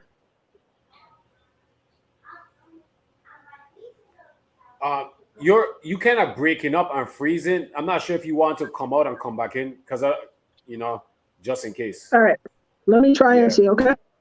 Okay. Yeah, I definitely don't want she looking back on the video and seeing the freezing, and we don't say anything. I don't say something. I thought it was just me, and I didn't want to interrupt us. I thought it was just my side, because it didn't appear like it was affecting you either. So I didn't. That's why I didn't say anything. But yeah. We get to your question, Arika. I'm curious to know. You know how we always used to have the feelings of not feelings, not negative feelings, but there was always that sometime against the players on the national team, the players that grew up in the island versus the players that they related to someone that grew up in the island, and they come down to play. Yeah.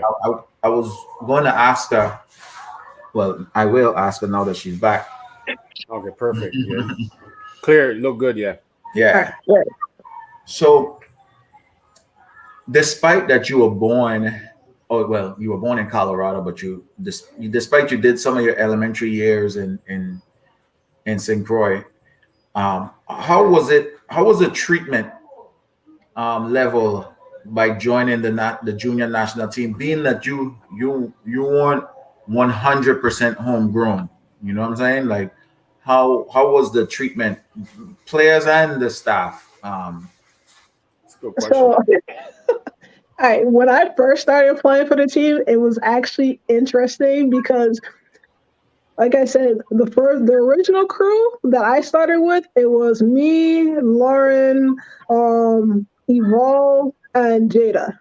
Right, so we were the ones that were in the gym with Mr. Hazard for like probably a month and a half before we went to St. Thomas. When we went to St. Thomas is when things got interesting, because then you could feel the division where it's like, oh, y'all from over there, we from over here. That's where there was a friction for that first year.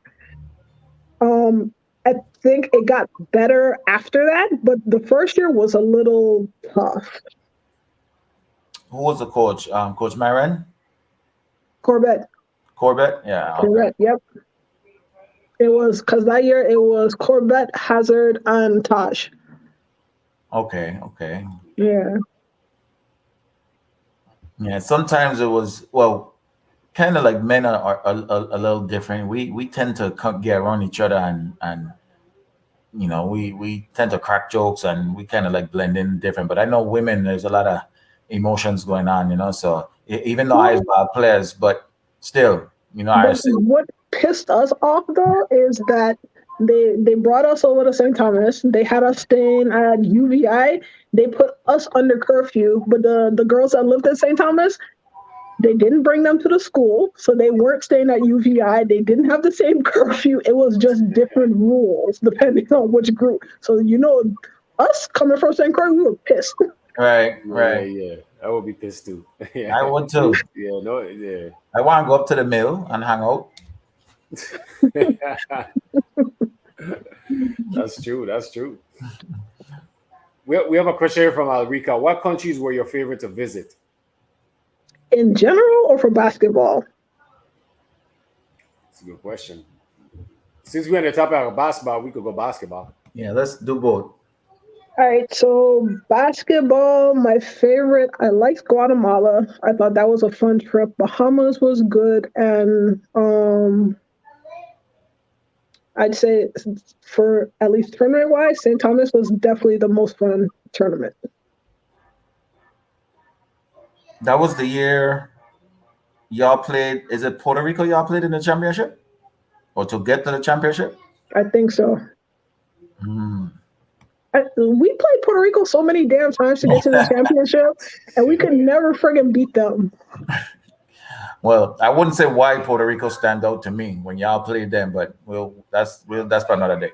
Um, we mentioned it here on the podcast one time, but it definitely stood out to me that it was a big game against Puerto Rico, and I think either y'all it was the game to make it to the championship or y'all played them in the championship, and I think they end up winning, if I'm not mistaken. Oh, yeah, I'm sorry. I'm kind of reading Lynn's comments too. I agree with that too, Lynn. Mexico was good. No, but like we played Puerto Rico for, I think, to get into, I don't remember what it was for, but Puerto Rico was Mexico, I think, in St. Thomas. Like that was our biggest rival, actually.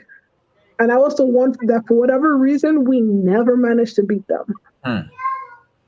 Yeah, Puerto Rico had some solid, and the thing is about it when with the Puerto Rico players, you know how like basketball, and this is not a knock on anybody, like basketball women, you tend to know that they play basketball. You know what I'm Yeah. saying? Like Hmm. you could see the swag, you could see the demeanor, like they play some type of sport. Hmm. Yeah. Puerto Rico women come into the if they ain't done come ready, they come into to the stadium and they look like they about to go club, like in heels and yeah, like they didn't have that the That's players didn't have crazy. that basketball look. They But had a when couple. maybe a Most of them, no, I agree with you. Most of them, they definitely did not, but they had a couple, and it was funny with the couple because you could tell how uncomfortable they were with those one piece uniforms.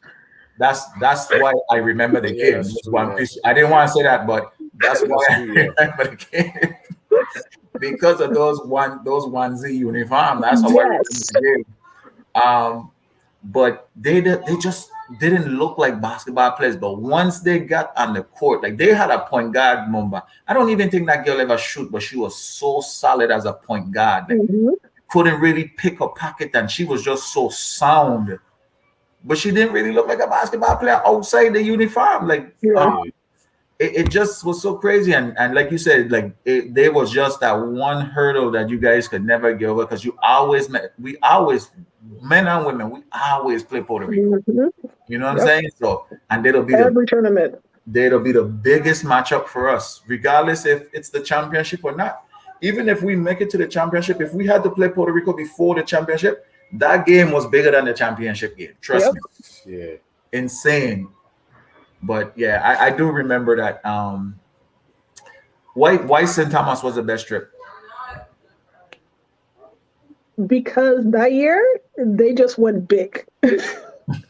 Right? I think they also probably blew through our budget that year, but it was just so much fun though. Like I think Carnival was going on at the same time. In It St. was, John.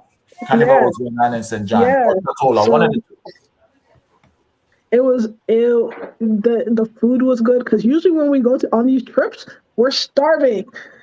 Right? We put in all these hours and you got crap food when you come back. You So food was good. never Could go to the beach. Like, you yeah, never told a lie because we had the lunch was served at the hotel Mumba that we were staying in, and we had like a schedule to go for lunch, dinner, and breakfast, lunch, and dinner. I never miss a schedule.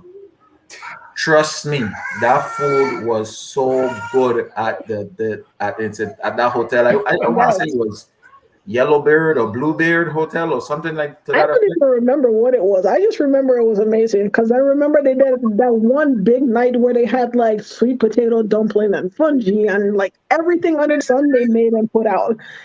We had never had that at Jeez. any other one. Yeah, But tournament those, food out in other different countries used to suck. Except for Sugar Venezuela, beet. one my first national team in Venezuela, we always had good food. Their food was good, but you ain't tell a lie with the other countries and stuff like that. We always had major issues in the places that we stayed. Yeah. I yes. don't think we ever stayed. And the hotel that we stayed in St. Thomas, that was like a state-of-the-art hotel. It was a Yes, nice hotel. it We was used a resort. to be out by the pool chilling with iguanas and Hmm. kind of. I'm telling you, Mama, you could be sitting here laying on one of them. I don't know what the thing they call it. You lay down on next to the pool. You Yeah, really, I forget the name. Yeah. you literally got like 4 bodyguards of iguana laying up around you. I'm telling you, Also, they were just full of iguanas, full all day long.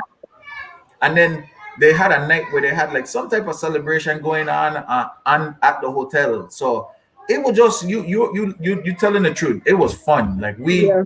we really host that tournament and put on a show and like really show how tournaments supposed to be held. Like honestly, I could agree with you. It's one of the best tournaments I've Hmm. been on.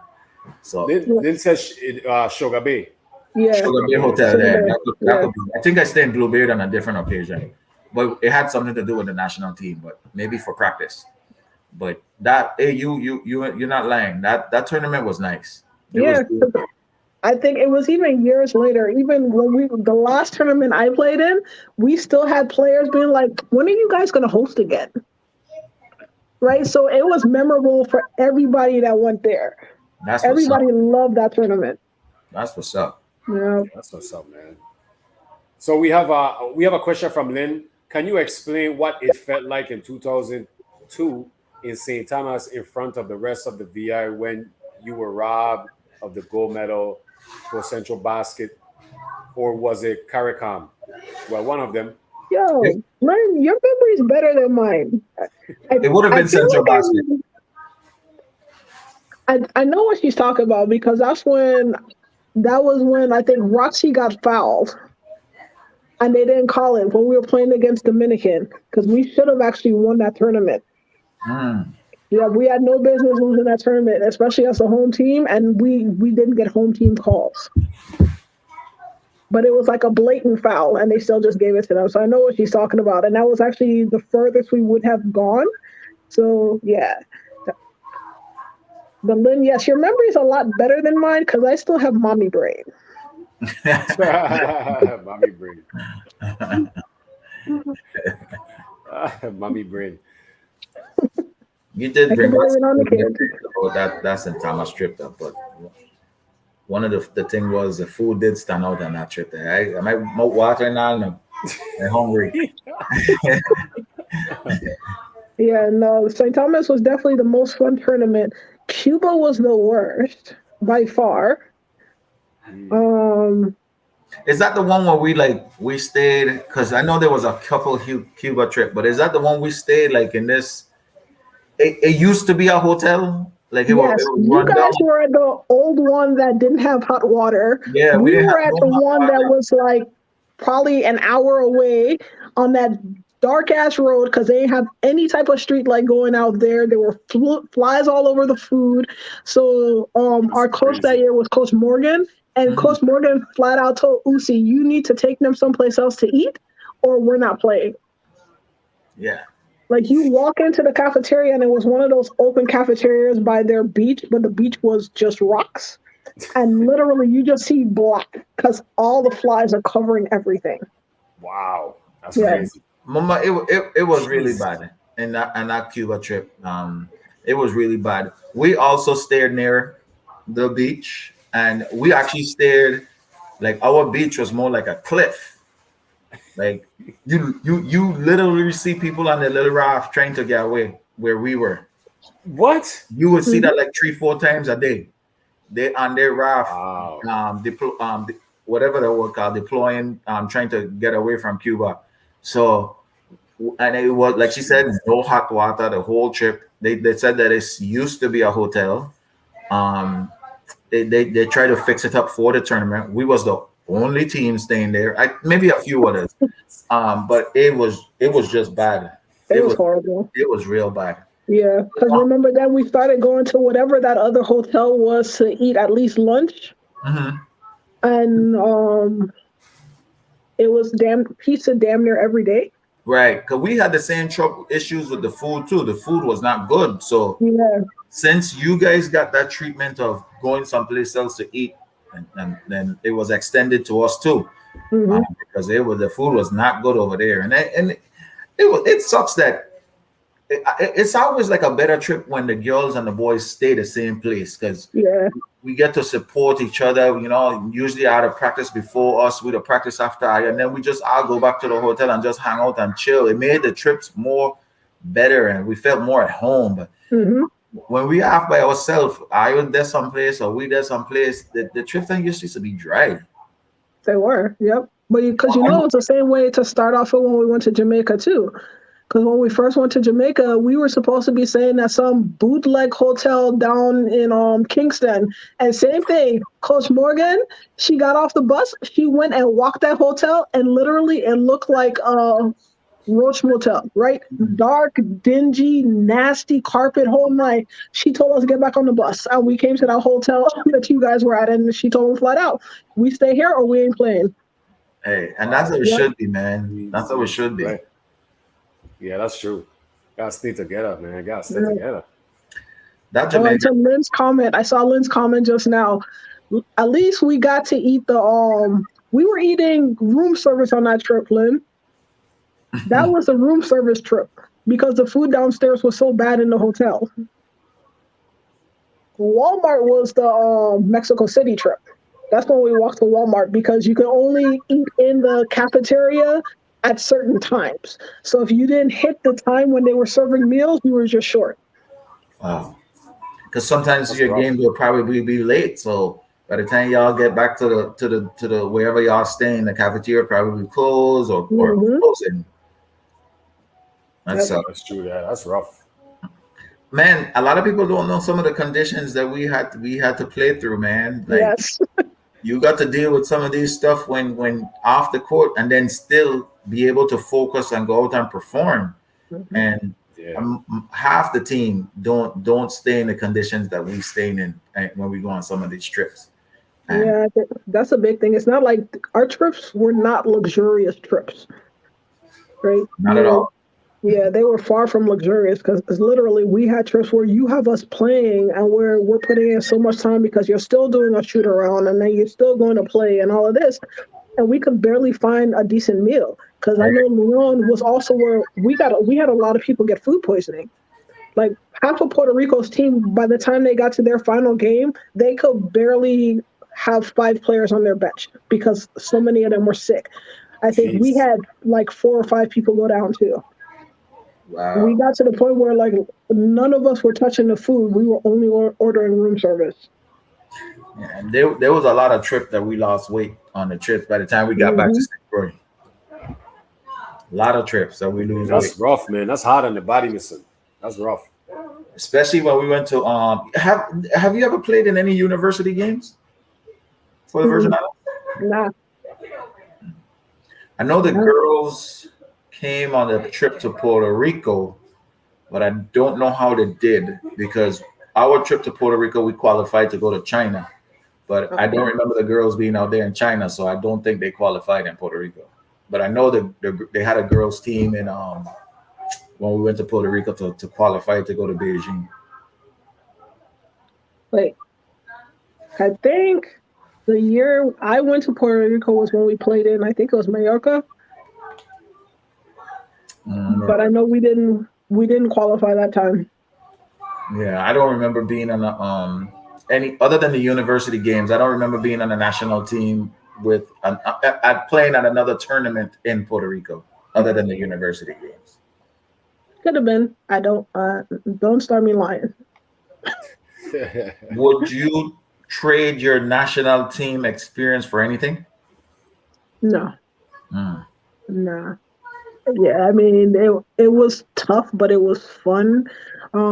We still used to have a ball, right? Like it was another one of those times where I just got to experience folks and make lifelong relationships. Right? There's some people that I still talk to, or at least still follow, so I know what's going on with them. I can check in on them. So I would have never ever traded that in. Right, I agree. Just like the men's team, we had a core group of people that We always stayed in the hotel. We always, even though I had a place to stay in St. Croix, I always stayed in the hotel. So it was always the same group of girls, same group of boys at the Mhm. hotel. So we had a core group that we just used to just hang out, chill at the hotel, crack jokes, walk the pier, go out if we're going out, like things like that. So, and you was definitely part of that core. Um, it was a pleasure playing with you and watching you play at the national team because you went and you could tell you always played knee hurt. You always played hurt because you always used to wear your knee brace, and at some point of the game you could always see the knee affecting you. It used to slow you down a little bit, but you always had some sparks. Like you always see, like you always did something real good in pivotal moments in a big game, and whether it's a defensive play or whether it's an offensive play. And I always hate seeing you leaving the floor because you definitely was the point guard that kept things steady, and take always take control of the game. And but I always felt for you with that knee injury because you could tell that it just held you back just a little bit, where I know you could have did more damage in some of those games. And you can correct me, you can you could tell me where I'm wrong or whatever. And but that's from me looking from the outside, because and my truth of what I got. And but definitely respect you, mad respect for your game. I appreciate it. Yeah, I mean, I always wish that I could have done more, right? I think the one thing I always recognize, especially, hindsight is 2020, and I don't know that it would have changed at all, but college definitely had an impact on me, Hmm. right? So the player I went to college with, I had a lot more confidence than the player that left.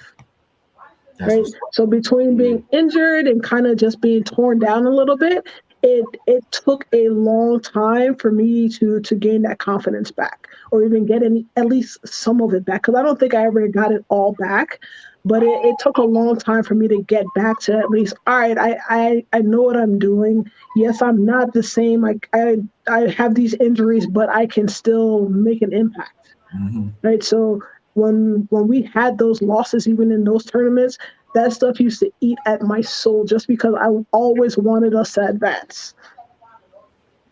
Did you play on any team that won a tournament for the female national team, the women's national team? Didn't we win in Jamaica? I know we won in Bahamas, so we won for the junior team in the Bahamas. I think we won in Jamaica, Lynn. They call you Lynn. You Everyone got the I played memory. in, Lynn played in, so she'll remember better than me. Do you remember? We'll wait for Lynn to chime in on that one. Do you remember? Did you play with another lefty? I think her name was Riri. Like everybody called her Riri. So Riri. She was What's another her full name? lefty. She's always wear her hair in a long ponytail. Oh, short. Yeah, she was a two guard. She was the two guard. Um, It doesn't ring a bell. what's her name? Riri. Oh,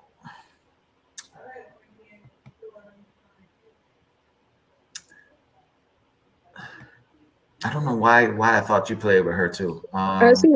I mean, because it's also kind of hard to keep it straight because we had some folks that played with us at home that didn't necessarily make the trip. We had a couple folks that only played once and then didn't play again. So that's why there. I know what our core was, right? Our core pretty much played every time I played, but there were some onesies too. Those are the ones that are a little harder for me to remember.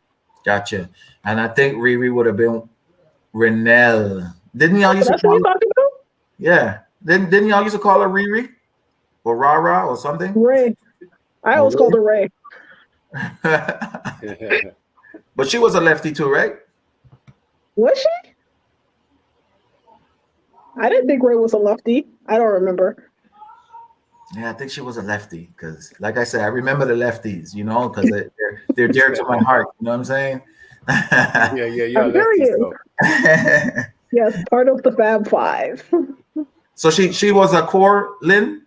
Yeah, lefty. Yeah. Okay, gotcha. Yeah, so what she's talking about is the Fab Five. It was me, Lynn, Ray, Tumby, and Shaq Okay, that somehow picked up the name Fab Five. I'm pretty sure the name came from Lynn.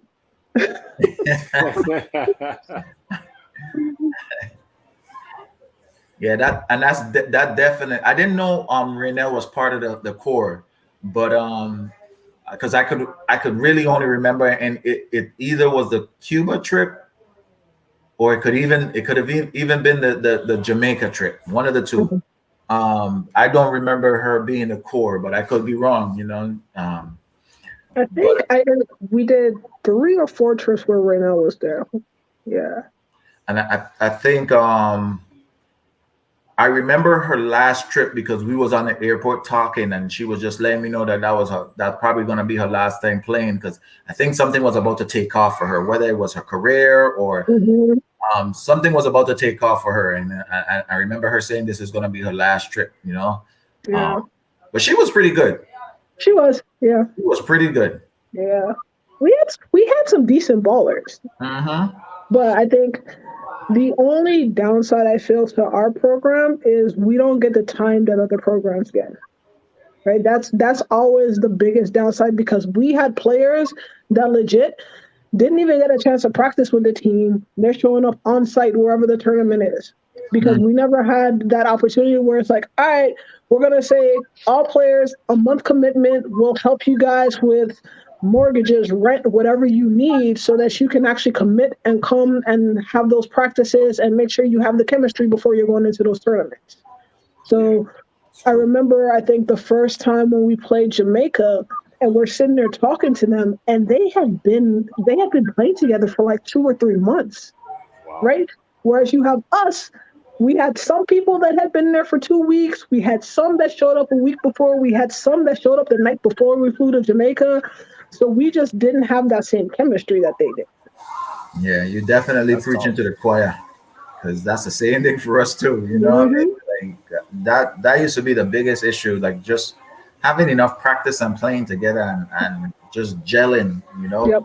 We always used to be doing stuff on the fly. We get into the tournament and we still learning new players for the first time. You know what I mean? Yep. Like trying to incorporate it for a game tonight.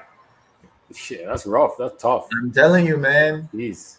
I'm telling you, and ain't everybody as intelligent as a T-Gun or a Coffee on the court to just pick up these things like second nature. You know what I mean? So it was tough. It was tough. We just used to beat teams or keep up with teams just by hard work. Yeah. But that says a lot about our teams too, though, right? Because even knowing that we're going against these teams that have been playing together for years, that have been on site and practicing for months, if we didn't beat that team, we were at least staying in the game. Facts. Yeah, it was always a good game between Virgin Islands and anybody. Always a good game. That says a lot, man. That just says a lot about you guys as athletes. You too, not like you guys. You too, even though you had your 1 year. Come on, you too. You're part of that. You're part of that family too. Yeah, I'm part of it too. You're right. But it just speaks volume, man. It speaks volumes. So, Damarah, when was that moment that you knew that, okay, basketball, that's it. I'm hanging it up, no more? Well, as you say that, like, I'm still playing in rec leagues. Oh, wow. Never mind. Yeah, I mean, I was playing up until COVID. We were actually going into like our championships when COVID shut us down. So today was the first time I played a full court game in 2.5 years. Wow, 2.5 years. Yeah, yep, because we were supposed to play playoffs for our league. I think it was like February or March of 2020, and they shut us down. So it's been almost 2.5 years, and they finally let us start playing again. How do you feel? Do you feel the rust? Oh yes, most definitely, especially for me, where I'm used to being able. So it's funny because initially we signed up for a co-ed team, right? Because I play with I'm the only girl on my team. Then it's like 6 guys that I play with regularly. So we signed up for a co-ed team. They ended up not having enough teams sign up. So then the dude that usually organizes stuff for us, he's like, "All right, I'm just gonna put us in the men's team."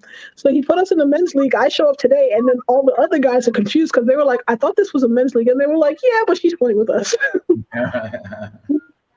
That's what's up. So Very nice. you started off playing with the guys, and it looks like you're about to finish playing with the guys. I'm still playing with the guys. Yeah, that's true. That's That's true. what's up. Bring it all back into a circle. Yep. Yeah, man, that's lovely that you're That's still playing. that's so funny, Mumba, because that was gonna be my question. Like how did you transition to no longer playing basketball? But that's good to see that you're still out there. Keeping that hoop Yeah. dream alive. You know what I mean? It's one. I'm one where I hate running. Right? If you're just making me run to run, I'm not going to do it. Just not. So it's much easier for me to do something where I remain active and I enjoy it. Right. And for me, it's also the fact I got a 4-year-old. I want him to at least see me play, have a chance to see it so that he understands, all right, well, this is something I can do too. So it's not something I'm ready to give up. When my body finally says, if you do not sit your ass down someplace, I'm going to take you out, then I'll chill. But for right now, I'm like, all right, I can still have fun.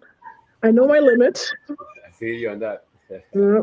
You don't ever want to force your kids to play basketball because you played, but there's always that just deep feeling within, just hoping that they do pick up that basketball and carry on the legacy in the sun. Yeah, that's true. Most definitely. But honestly, for me, I don't even care if it's not basketball. I just want to expose him to sports because, yeah, same thing I said. I did basketball. I did softball. I ended up doing track, right? So if the little known thing is in track, I actually was the second place in state in discus. I placed I think 4th in long jump, 6th in triple jump, and then also 1 for the 4x1. That's impressive. Right. That is very impressive. But it's also the funny thing because when I started track, I was a sprinter, and then I kept picking up other field events, so I would not have to run so much. So running just to run wasn't your thing. Let me sprint and be done. So Lynn asks if you still. Lynn asks if you're still running at your toes. It's their running joke, but yes, I am. I don't know how to change that now. It's too late.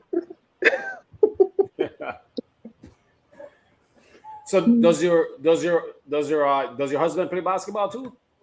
Yeah. So my husband is from Belize, and he played growing up as well. Okay. I make fun of him all the time and call him an old man. So he tore his ACL, had surgery on a shoulder, had surgery on a hip, so he has hung it up. Jeez, hip. Yeah, that's rough. Did he play ball over here too, like college or anything? Nah, he only played. Well, he played in Belize, and then he played for the Marine Corps. He played on their team. Oh, that's what's up. Yeah. Okay, nice. Well, you keeping the legacy going in the family, so. What is your how do you occupy your time now? Like what do you do on a daily basis? Like what's your career and what you into now? I am chief of HR operations at at a government agency. Oh, that's what's up. Nice HR. Yeah. Like it? It's fun, but it's stressful as hell. A lot of work. Yeah, because I'm chief of ops, but it's also the fact that like being in the federal government, one of the things you quickly learn is that everything is archaic. Right? Everything is what? Archaic. Like they're not yet in the 21st century. Once you're talking technology, once you're talking processes, when you're talking policy, so just working to get us there, to make people's lives easier, because that's my thing. Things are too hard for our people, both our employees and our workforce. So I try to put a lot of the stuff in place to make that better. I did go back and get my master's. So my master's is in data analytics. Oh, okay. Data analytics. Yeah, so I can kind of crunch the numbers and figure out exactly where our issues are and try to improve efficiencies. Wow. That's impressive. That's big. That's over my head. I know what you're doing, but yeah, that's a lot of work. It is. It takes up a lot of my time.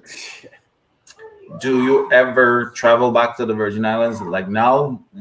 Are you have any plans of taking your son or and husband to see where your They've parents both are been. from? Mhm. Yeah, they've both been. So I took the kid last year, as a matter of fact. We went Oh, and we were there for about a week. Nice. So he's been twice so far. Depending on how August goes, we might be back in August. that's what's up. Yeah, that's nice. That's So nice. that 4-year-old right there, that's a bushman through and through. It's a true Island man, yeah. Great He's a true bushman.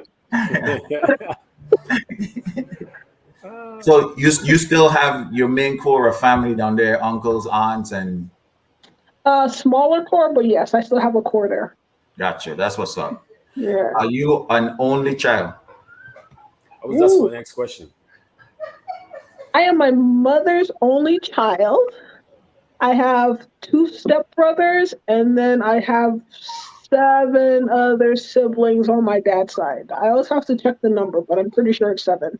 And are they in the Virgin Islands? Or they from the Virgin Islands? They are from the Virgin Islands, although one of them was born in St. Croix. Okay. Are they still on the island? No, all of them stateside. Ah, Yeah. But my sister actually, she runs track for the national team too. say that again.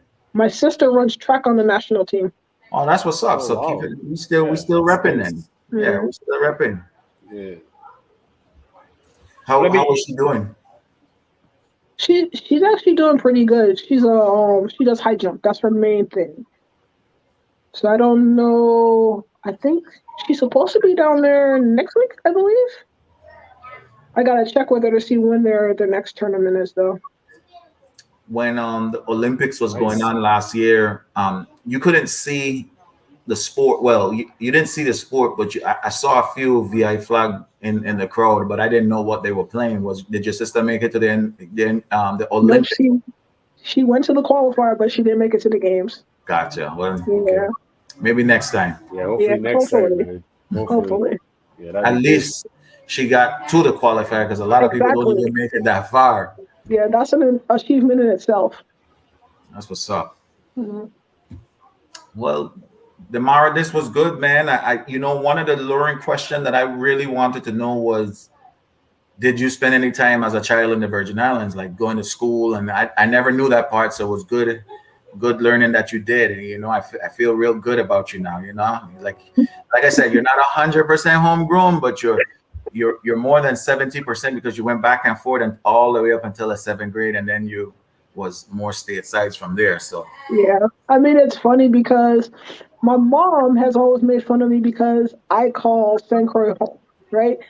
And I think one time it was her saying something to me and asking me why. I said, that's literally the only place I have ever been in my life where I always have a place that I can go and call home. right. And like regardless of who's there, I have somebody that I can go and check at home and I know that I'll be taken care of. I can't say that about any place else. That's what's up. Yeah, Yeah. that's For true. my grandmother, it's the same way because for my grandmother, I'm essentially like another child for her. Hmm. And I go home and I'm on vacation. To me, that's my vacation time. For her, I'm home.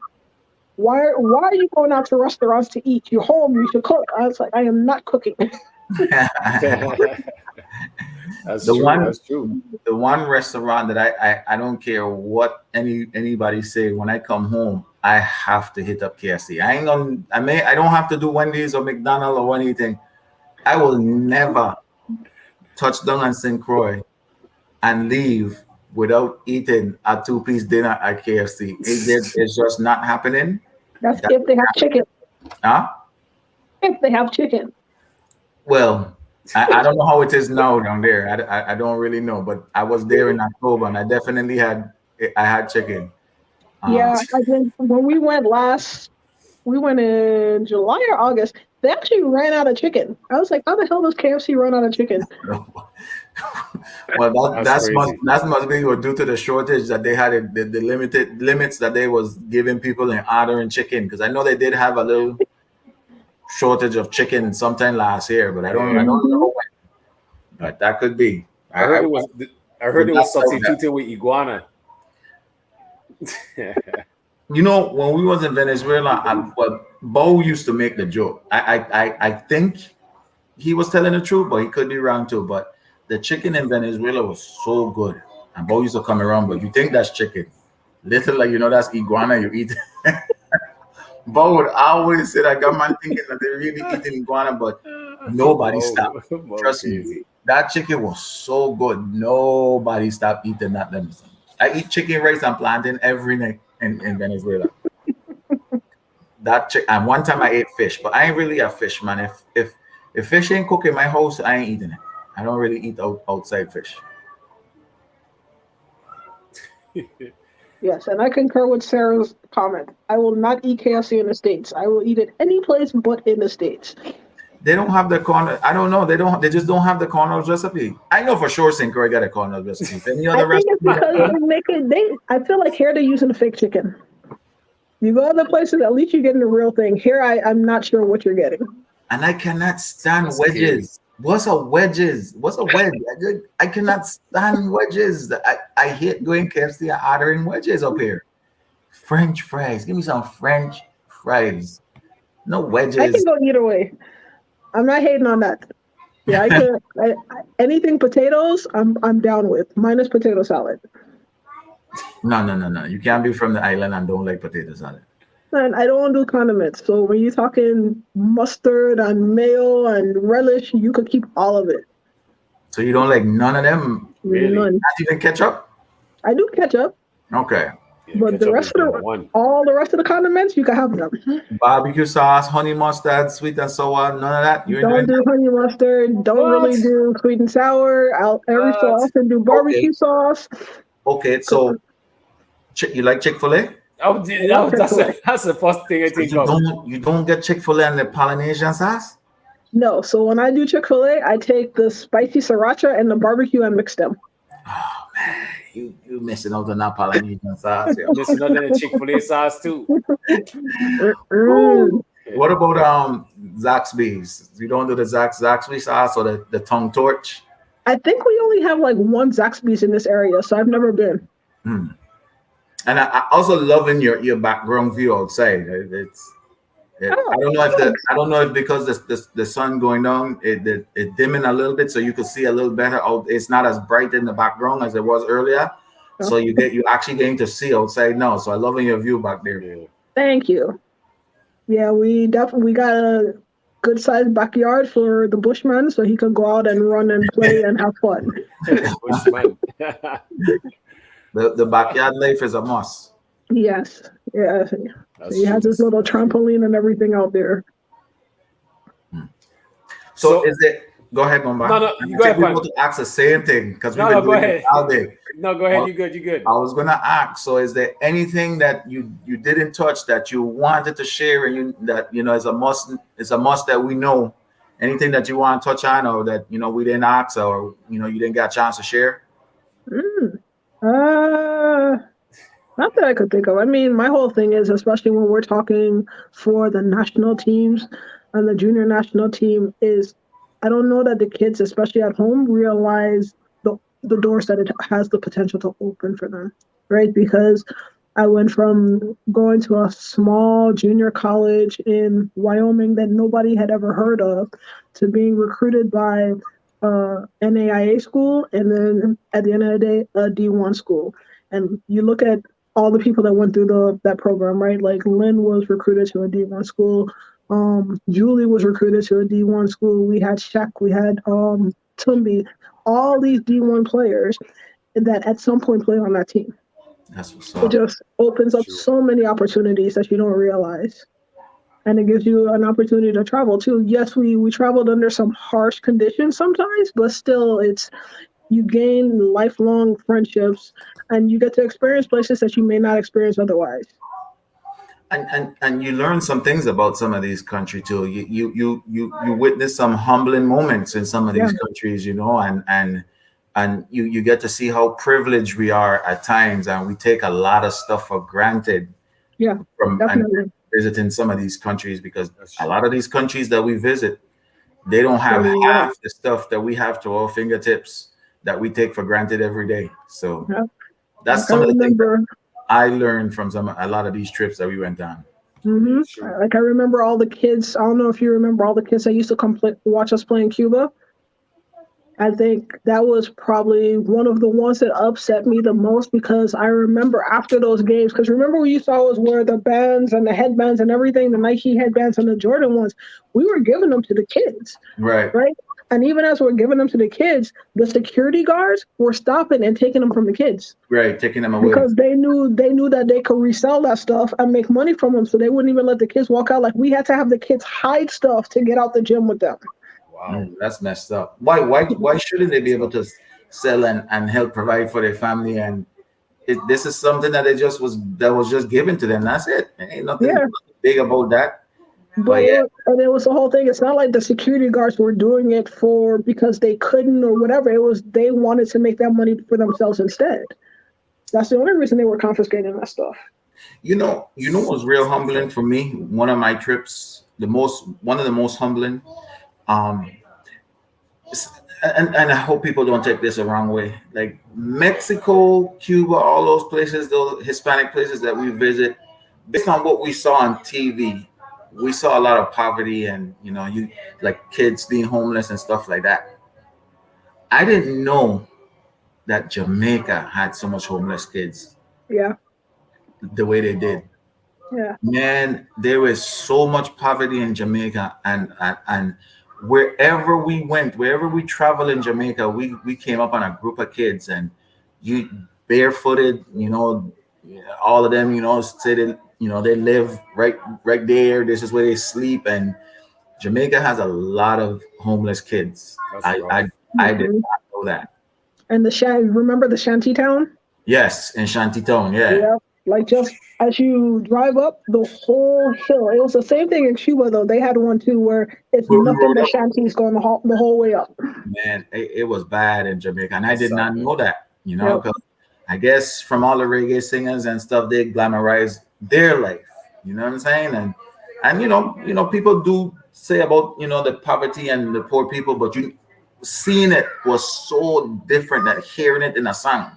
It was crazy because I even remember going to KFC in Jamaica, and I mean the kids were just tugging on you, asking for money, like literally, like they hmm would not let you leave until you give them some money or something, because they want so bad, like they don't have nothing, like Yeah. absolutely nothing. Yep. That was very humbling, and I did not expect that in Jamaica at all, especially like a Caribbean island. I've never went to another Caribbean island and experienced that. Never. hmm That was bad. Yeah, Yeah. it's shocking to see it. It's shocking. You don't expect it.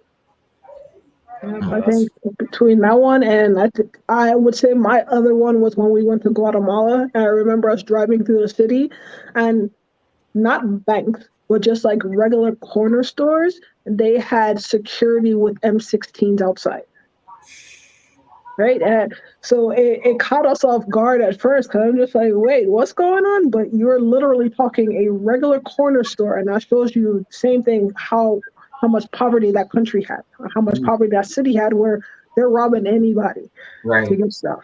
Right.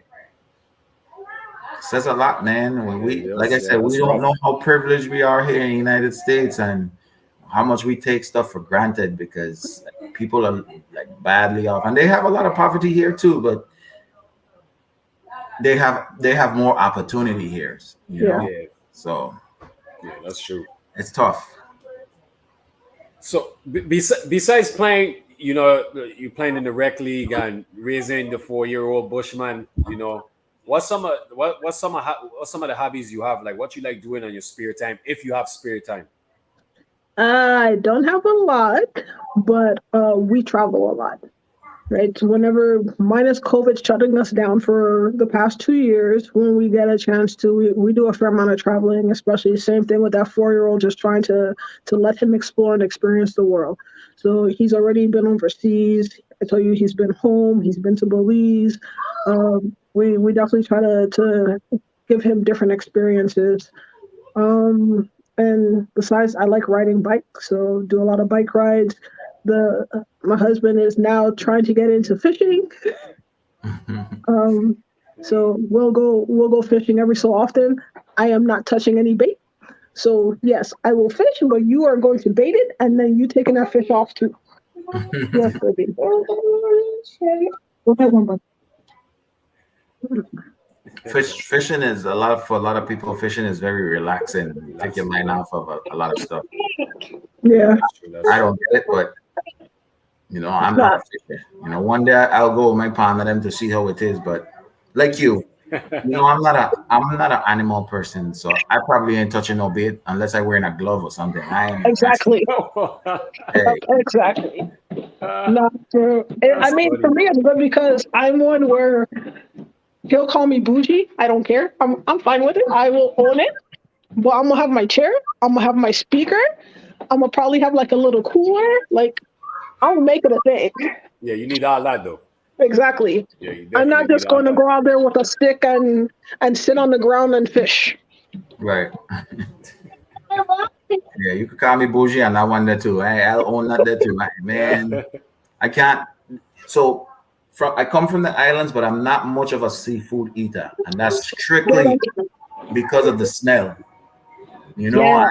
I can't really eat what I don't like the smell of. You know what I mean? And hey, so it Nope. hard.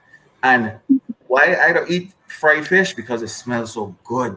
Once you cook, before you cook You're it, right about that though. I cannot take the smell of fish. So lobster, Smell good. cook, no cook. I hate the smell of lobster, crabs, all them things. I Really? definitely eat Crabs are them. nasty. Like I, when you actually see somebody taking apart a crab and taking out all the crab, I was like, oh no, I'm not doing all of that. yeah, I definitely ain't in that thing there. No, sir. Nope. But I've gotten the same hell as you, Pang, my whole life because they're like, how is your family from an island and you don't eat seafood? I was like, do you smell it? Right. Yeah, I'm shocked. I'm shocked from both of you. Man. Mom, I tell you, the only reason I don't eat fried fish because it smells so good after you fry it. So Smell good for I real. could deal with it then. But But see, it tastes even good if too. it's fried, if the taste has anything to do with the smell, I'm not touching it because Mm. I've had it where they fried it and it still has that rank taste to it. Mm, Well, that's the person who you blame the person who cleaned it and seasoned it. So yeah, I learned that much. Um, if you ain't clean it and season it good, it might still have that fish like you could taste the fish in it. You know what I mean? yeah. Yeah. So I agree with you. I agree with you on that. I'm shocked, man. So Mama use a seafood either? Well, I allergic to shellfish, so crab, lobster, and shrimp I can't eat. But yeah, I like seafood. I laugh it because like Francis, when we was young, me and like Neg and Young and stuff, we used to go fishing and we would clean the fish and guts it out and all that stuff. We used to go fishing and we would handle the bait, and stuff like that. So it's, hearing how you said that, I kind of laughing because that was like second nature. You No. see, I think that's part of why I don't do it too. Because my grandmother, being an old school island woman, is she went down by the pier, got the fish, bring it back, and then wants to sit out on the thing and have me there with her, watching her gut it and take the eyes out. So I was like, oh no, no, no, I'm good. Mm-mm.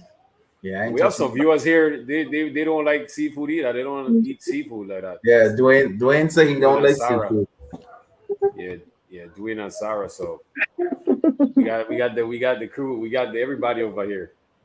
Yeah, so we're not alone, Damarah. Yeah, I know alone. So I got some quick hitters for you.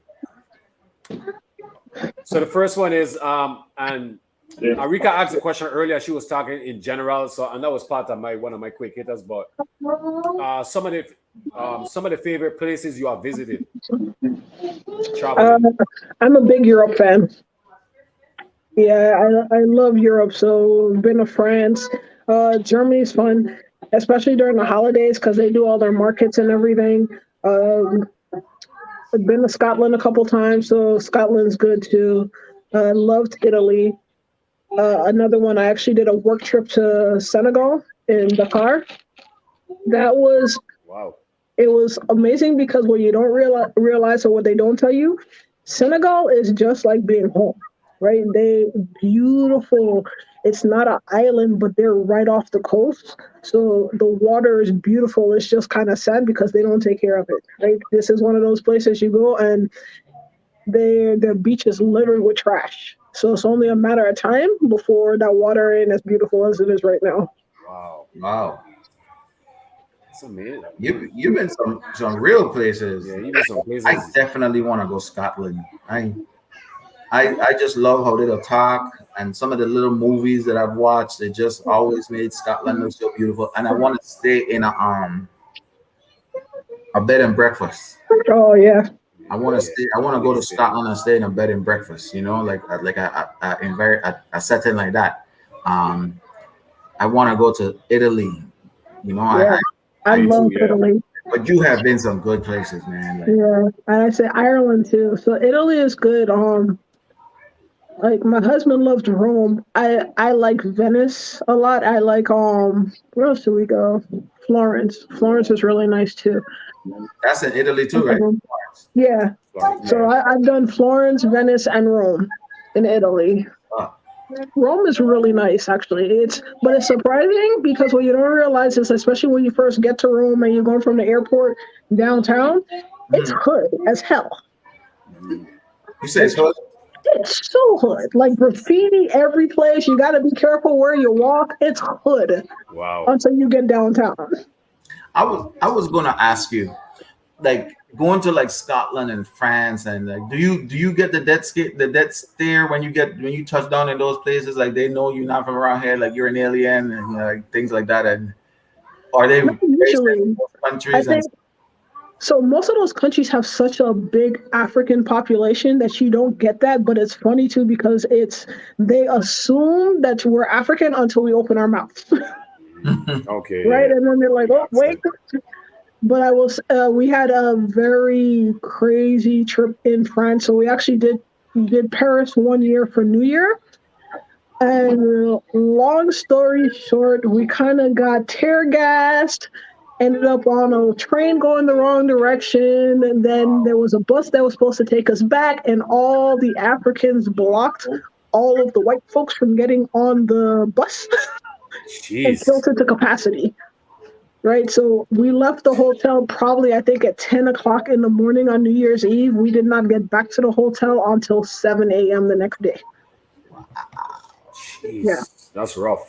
Yep. It was quite an adventure, but all of us have agreed never to go back to Paris during the holidays because we've gone twice and we've had mishaps both times. Oh man, I was just about to ask you about your Christmas holiday, and I think you said France. You spent Christmas in France.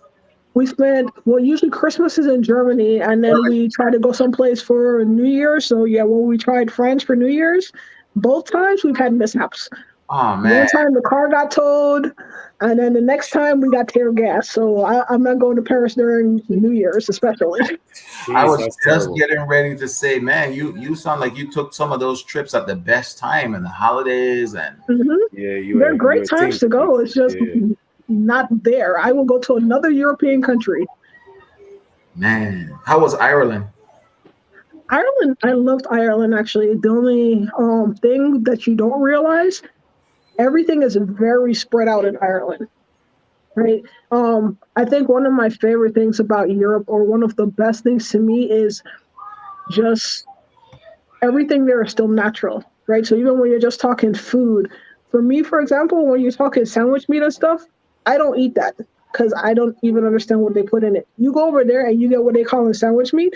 They took a roasted chicken and literally carved the chicken, and that's what they sell in a package of sandwich meat. That, Right. So they Yeah. just care about their people's health more than you find here. that's what's up. Yeah. Also, some of those places too: Scotland, Ireland, France, Germany. Like you went to any winery while you was over there?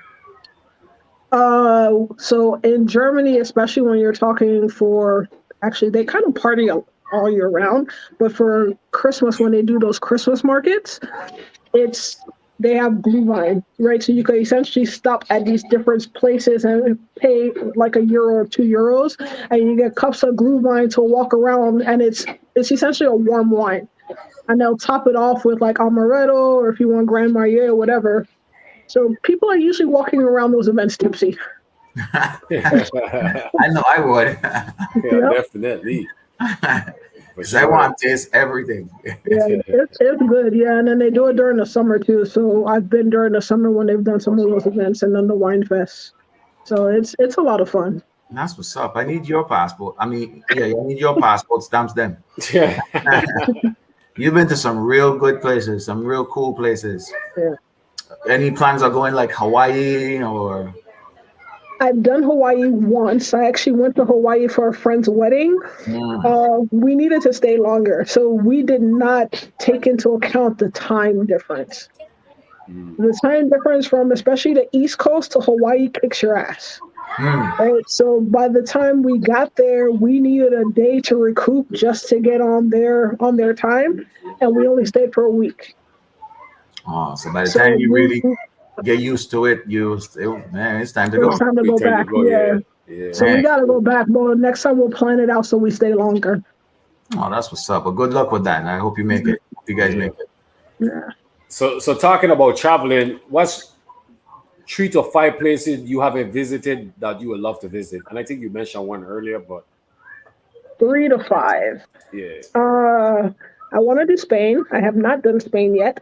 I haven't hit Asia at all, so I'd love to go all around Asia. And I'd actually like to do South America. I've done Central America. I haven't done South America. So I essentially want to hit every continent. That's my goal. That's what's up. That's a good goal. You saw Sarah's on here. So Sarah's actually a cousin-in-law. She's from Australia. So yes, we will take you up on going to Australia for Christmas too. Oh, that's what's up. I definitely want to go Australia. No. Make that trip too, Pang. Yeah, Sarah invited me, I'm coming. So you stranded on an island. What's 3 things that you need? 3 things. Ooh. 3 things. Yeah. I don't know if Pang remembers this about me, but I'm one that carries around a pillow, so I'm taking my pillow. Is probably something to start a fire, and no point in taking a tablet. I don't know. I'm trying to think of a good third. Probably a knife. Yeah. Knife for water or something. Yeah. I mean, because if I could start a fire, I could boil water at least. But yeah, I'm taking a knife, some kind of weapon too. Right. Because you're gonna need your knife to kill your fish and cut it up and eat it, and you're gonna definitely got touch bait then. I might be a vegetarian then. If I'm gonna be stranded, I might become a vegetarian. she gonna live off of mango, soursop, passion fruit. Yeah. Yes. Yeah, vegetarian. Get some avocado in there. You got your healthy fat. Yeah, you got to get avocado. I don't eat avocado, so I don't know what that tastes like.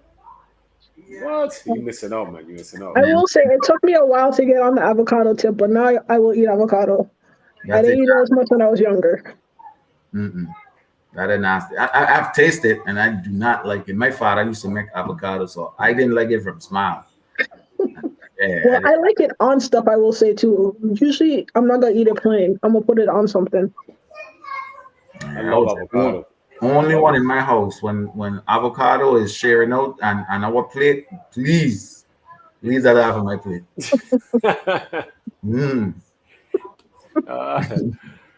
Favorite music?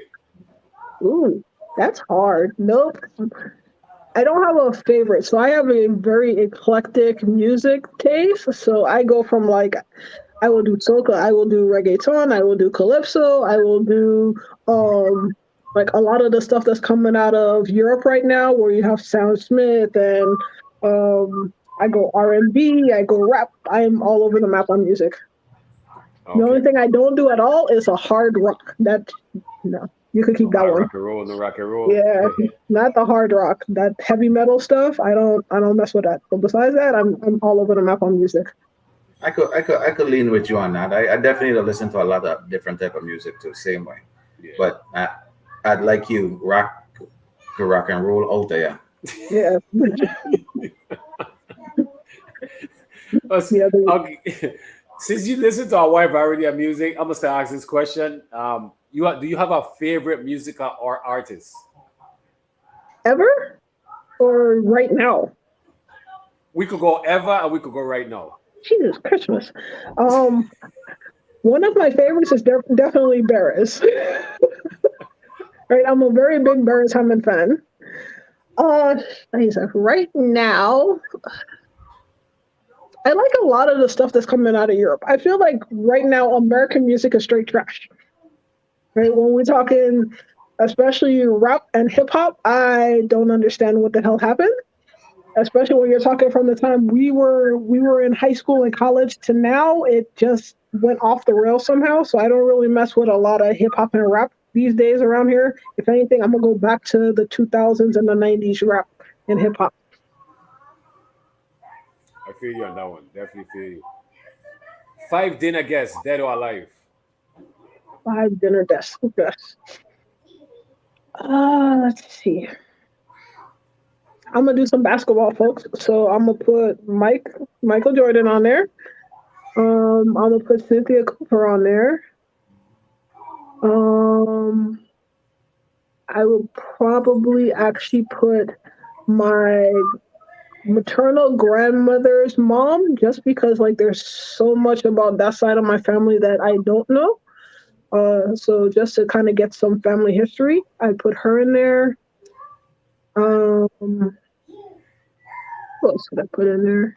Somebody I would actually have loved to, just hearing stories about him, I'd put Nelson Mandela in there from stories and stuff I've heard. And who would be my fifth?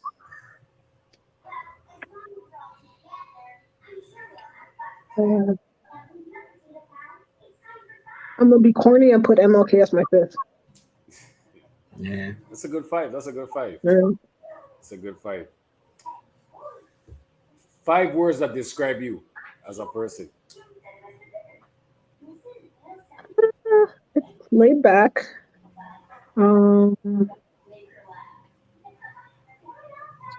Intelligent, caring, still quiet, and I'm going to say I'm an introverted extrovert. Last question. Actor to play your life story in a movie.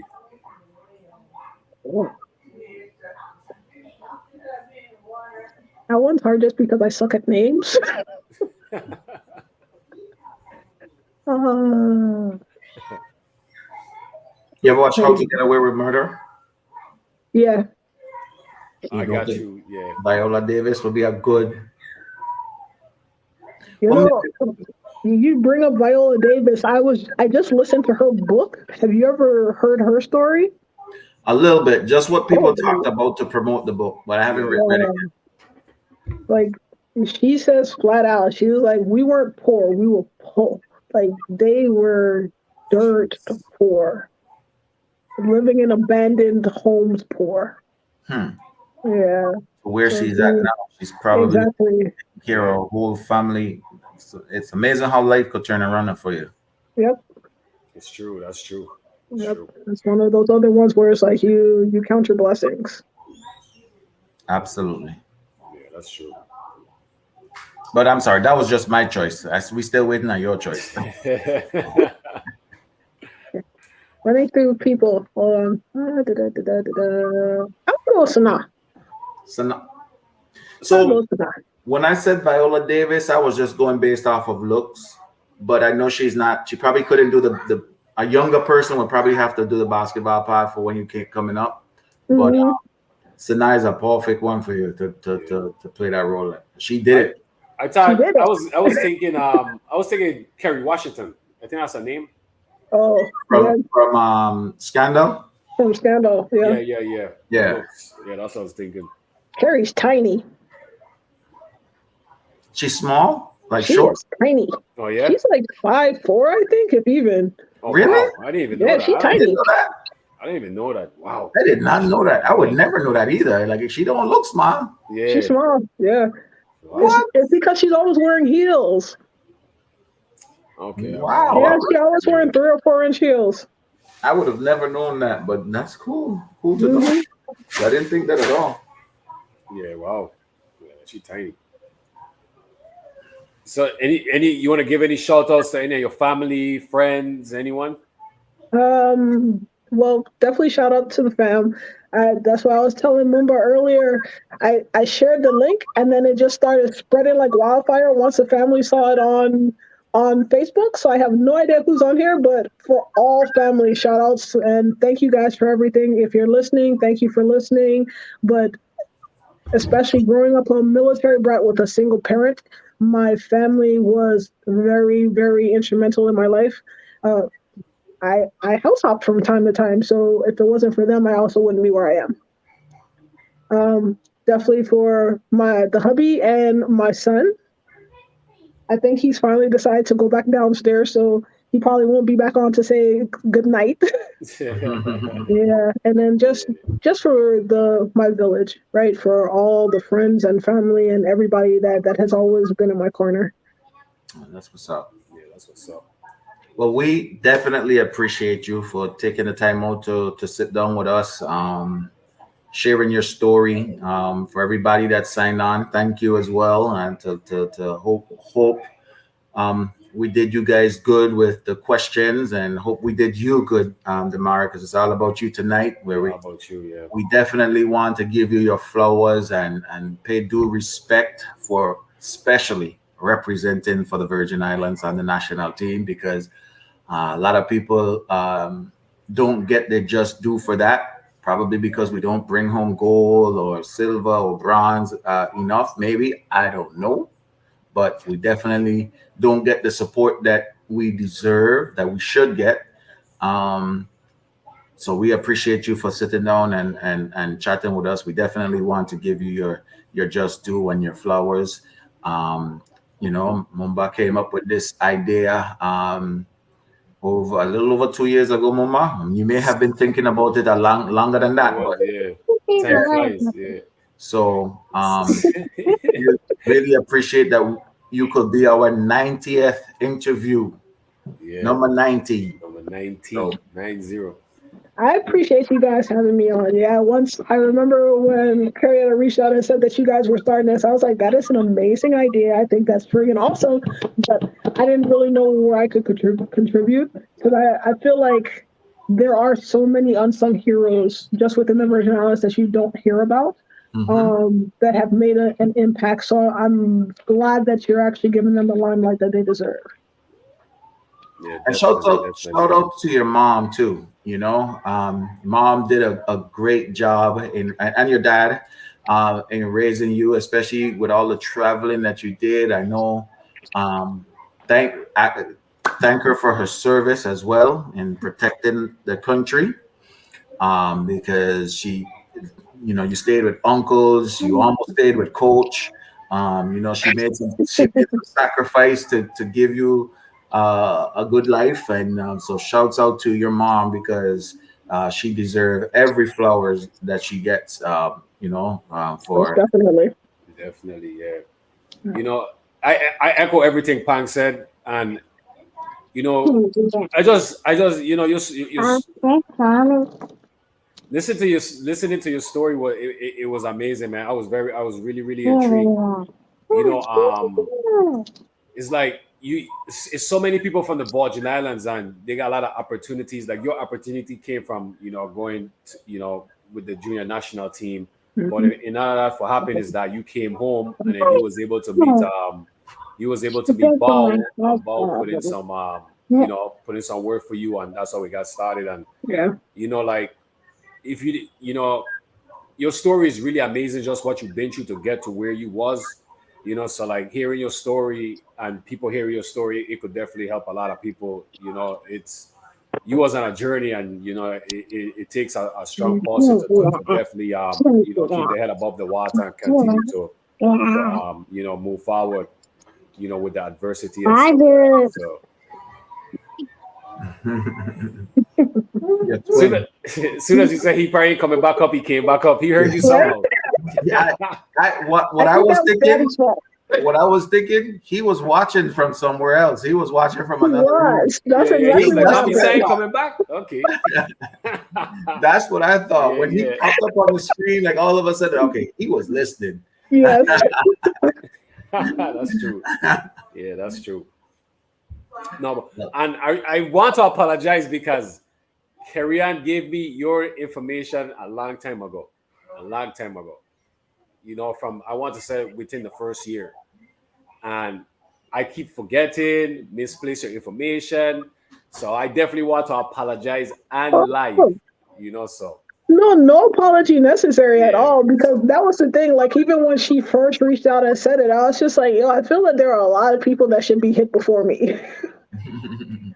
Yeah, because I just know of so many others, because especially I know before, like, Mr. Hazard passed away, before Corbett passed away, all of them. I'm like, there are so many people that have made such a big impact that I was hoping that you get a chance to do first. Yeah, that's true. That's why it's so important that you guys mention those individuals' names that's no longer with us, especially the sacrifices they made and the impact they made on many people's lives. So it's still, a part of where their name and what their contributions could still live on, and it probably makes their extended family proud to hear a lot of individuals that they might not have met, that their loved ones made impact on their lives with, so that's good that you guys definitely mention their name. So, yeah. Facts. Well, we hope that you enjoy your night. Go ahead and spend some time with your little one and your hubby. And again, thank you for taking time out on the one day you get to relax before, going back and on the grind tomorrow,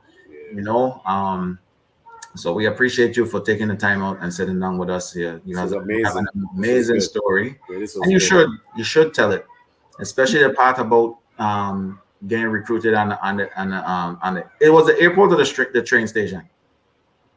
It was a random gas station that they were using as a bus stop. At a bus stop. Yes, that needs to be in a book somewhere. Yeah, you might want to. Yeah, that's something you might want to think about. That's amazing. That's amazing. So, people usually have a hard time when I tell them. They're like, "That didn't really happen." I'm like, "Actually, it did happen." That is amazing. That's the first with my ears. I've never heard a story like that before. So, you're one of a kind with that so far. That I've never heard nobody getting recruited like that, and just you on your way to see one team and another team calling, and like, hey, forget about that team. No, I did want to ask you. Did they make arrangements to put you on a plane and all of that? And yes. I just wanted to make sure. Yep, they did. They were just waiting for me to finalize so they could buy the ticket. But yeah, they paid for the taxi, because legit, I think there was like a 2.5, 3-hour taxi ride. So they paid for the taxi ride, paid for the flight, and then paid for the hotel when I got here. I will also say that my recruitment might have been a little sketchy, because technically I was supposed to go home and I never went home. I just stayed. Once I was in DC, they dropped me back at the hotel. I just never checked out until it was time for me to go to school. Oh, that's what's up. Yeah. That's what's so amazing is that the long trip and then the long flight from Wyoming all the way to DC. Like that's rough. That's a day. That's what I said. You should have had a better welcome than what you did, because you just went through a lot with traveling. Traveling ain't easy. A lot of people. Yes, traveling is fun when you get to your destination, but that first day when you get to your destination, especially if you had a long day of traveling, all you want to do is just relax and just chill out. Not hear a coach say, "I told you not to do this. I told you not to." Nah, man, if you don't get the on. Exactly. You know what I'm saying? Yeah. And it's not like it was just an airplane. I think it would have been different, but it's like the fact that I went bus. I was literally in some kind of road transportation for essentially 2 days before I got on a plane, and then flew all the way across the country. So she just rubbed me wrong off the break. Right. That's not what I want here. Well, we don't want anybody to lose their jobs, but we glad for your future, for your sake, that coach got fired. Yeah, at the end of the day, it probably somewhat made senior year a little better because I'm not sure we would have had as much fun as we had senior year Mm-hmm. if she had been there. Right. So we, for Yeah. your sake, we let me use a different word. I ain't glad that she got fired, but I'm glad that she moved on to somewhere else. It was a she, right? It was a she. But what's Yeah. funny is she actually went to another school and kind of did the same thing and got forced out of that school too. So I think now, I don't think she's coaching now, but she got forced out of 2 schools before she maybe righted her ways a bit. Yeah. Well, I wouldn't wish that on anyone, including her, but she definitely should have learned some people relationship, took some Skills. classes, and Yeah. Yeah. clearly she didn't have any when she met you for the very first time. And so yeah, but I hope she's working now, just not coaching anybody. I actually Yeah. have no idea what she's doing now. Yeah, I'm over it. It took me a long time to get over college. It's sad, but it's true because that's why I said even it impacted my game for a long time. So That's now tough. that I'm there, I just unplug. Man. So imagine, well, you can't change what happened, and you ain't no what ifs, no shoulda, coulda, woulda been. You're doing great now. You're traveling the world. You have Yeah. a 4-year-old. You have your marriage. So doing everything Beautiful. you Beautiful. went through to put you in this very exact moment. So you Yes, did. I have been very blessed. I am forever grateful for that because I am blessed and highly favored. So, That's what's up. yeah. Well, we're glad that you're blessed, and we're glad that you were here to share your Yeah. story Thank you. tonight. Thank you. Yeah. Thank Yes. you. Thank you guys for the invite. It's You're been great. welcome. No problem. Thank you No very problem, much. man. And if you ever have anything going on that you want to share, just let us know. Myself, Yeah. Muma, Tegan, Carrie Ann, just let Yes. us know, and we will definitely get you back on to share whatever you want to share. All right. Sounds good. Definitely. All right. All right. All Good right, night. Good guys. night. Good night. Good Good night, night. Good night. Good everybody. night. Good night, Yeah. Good night, Damarah. everybody. Thanks all listeners too. Yes. Good night.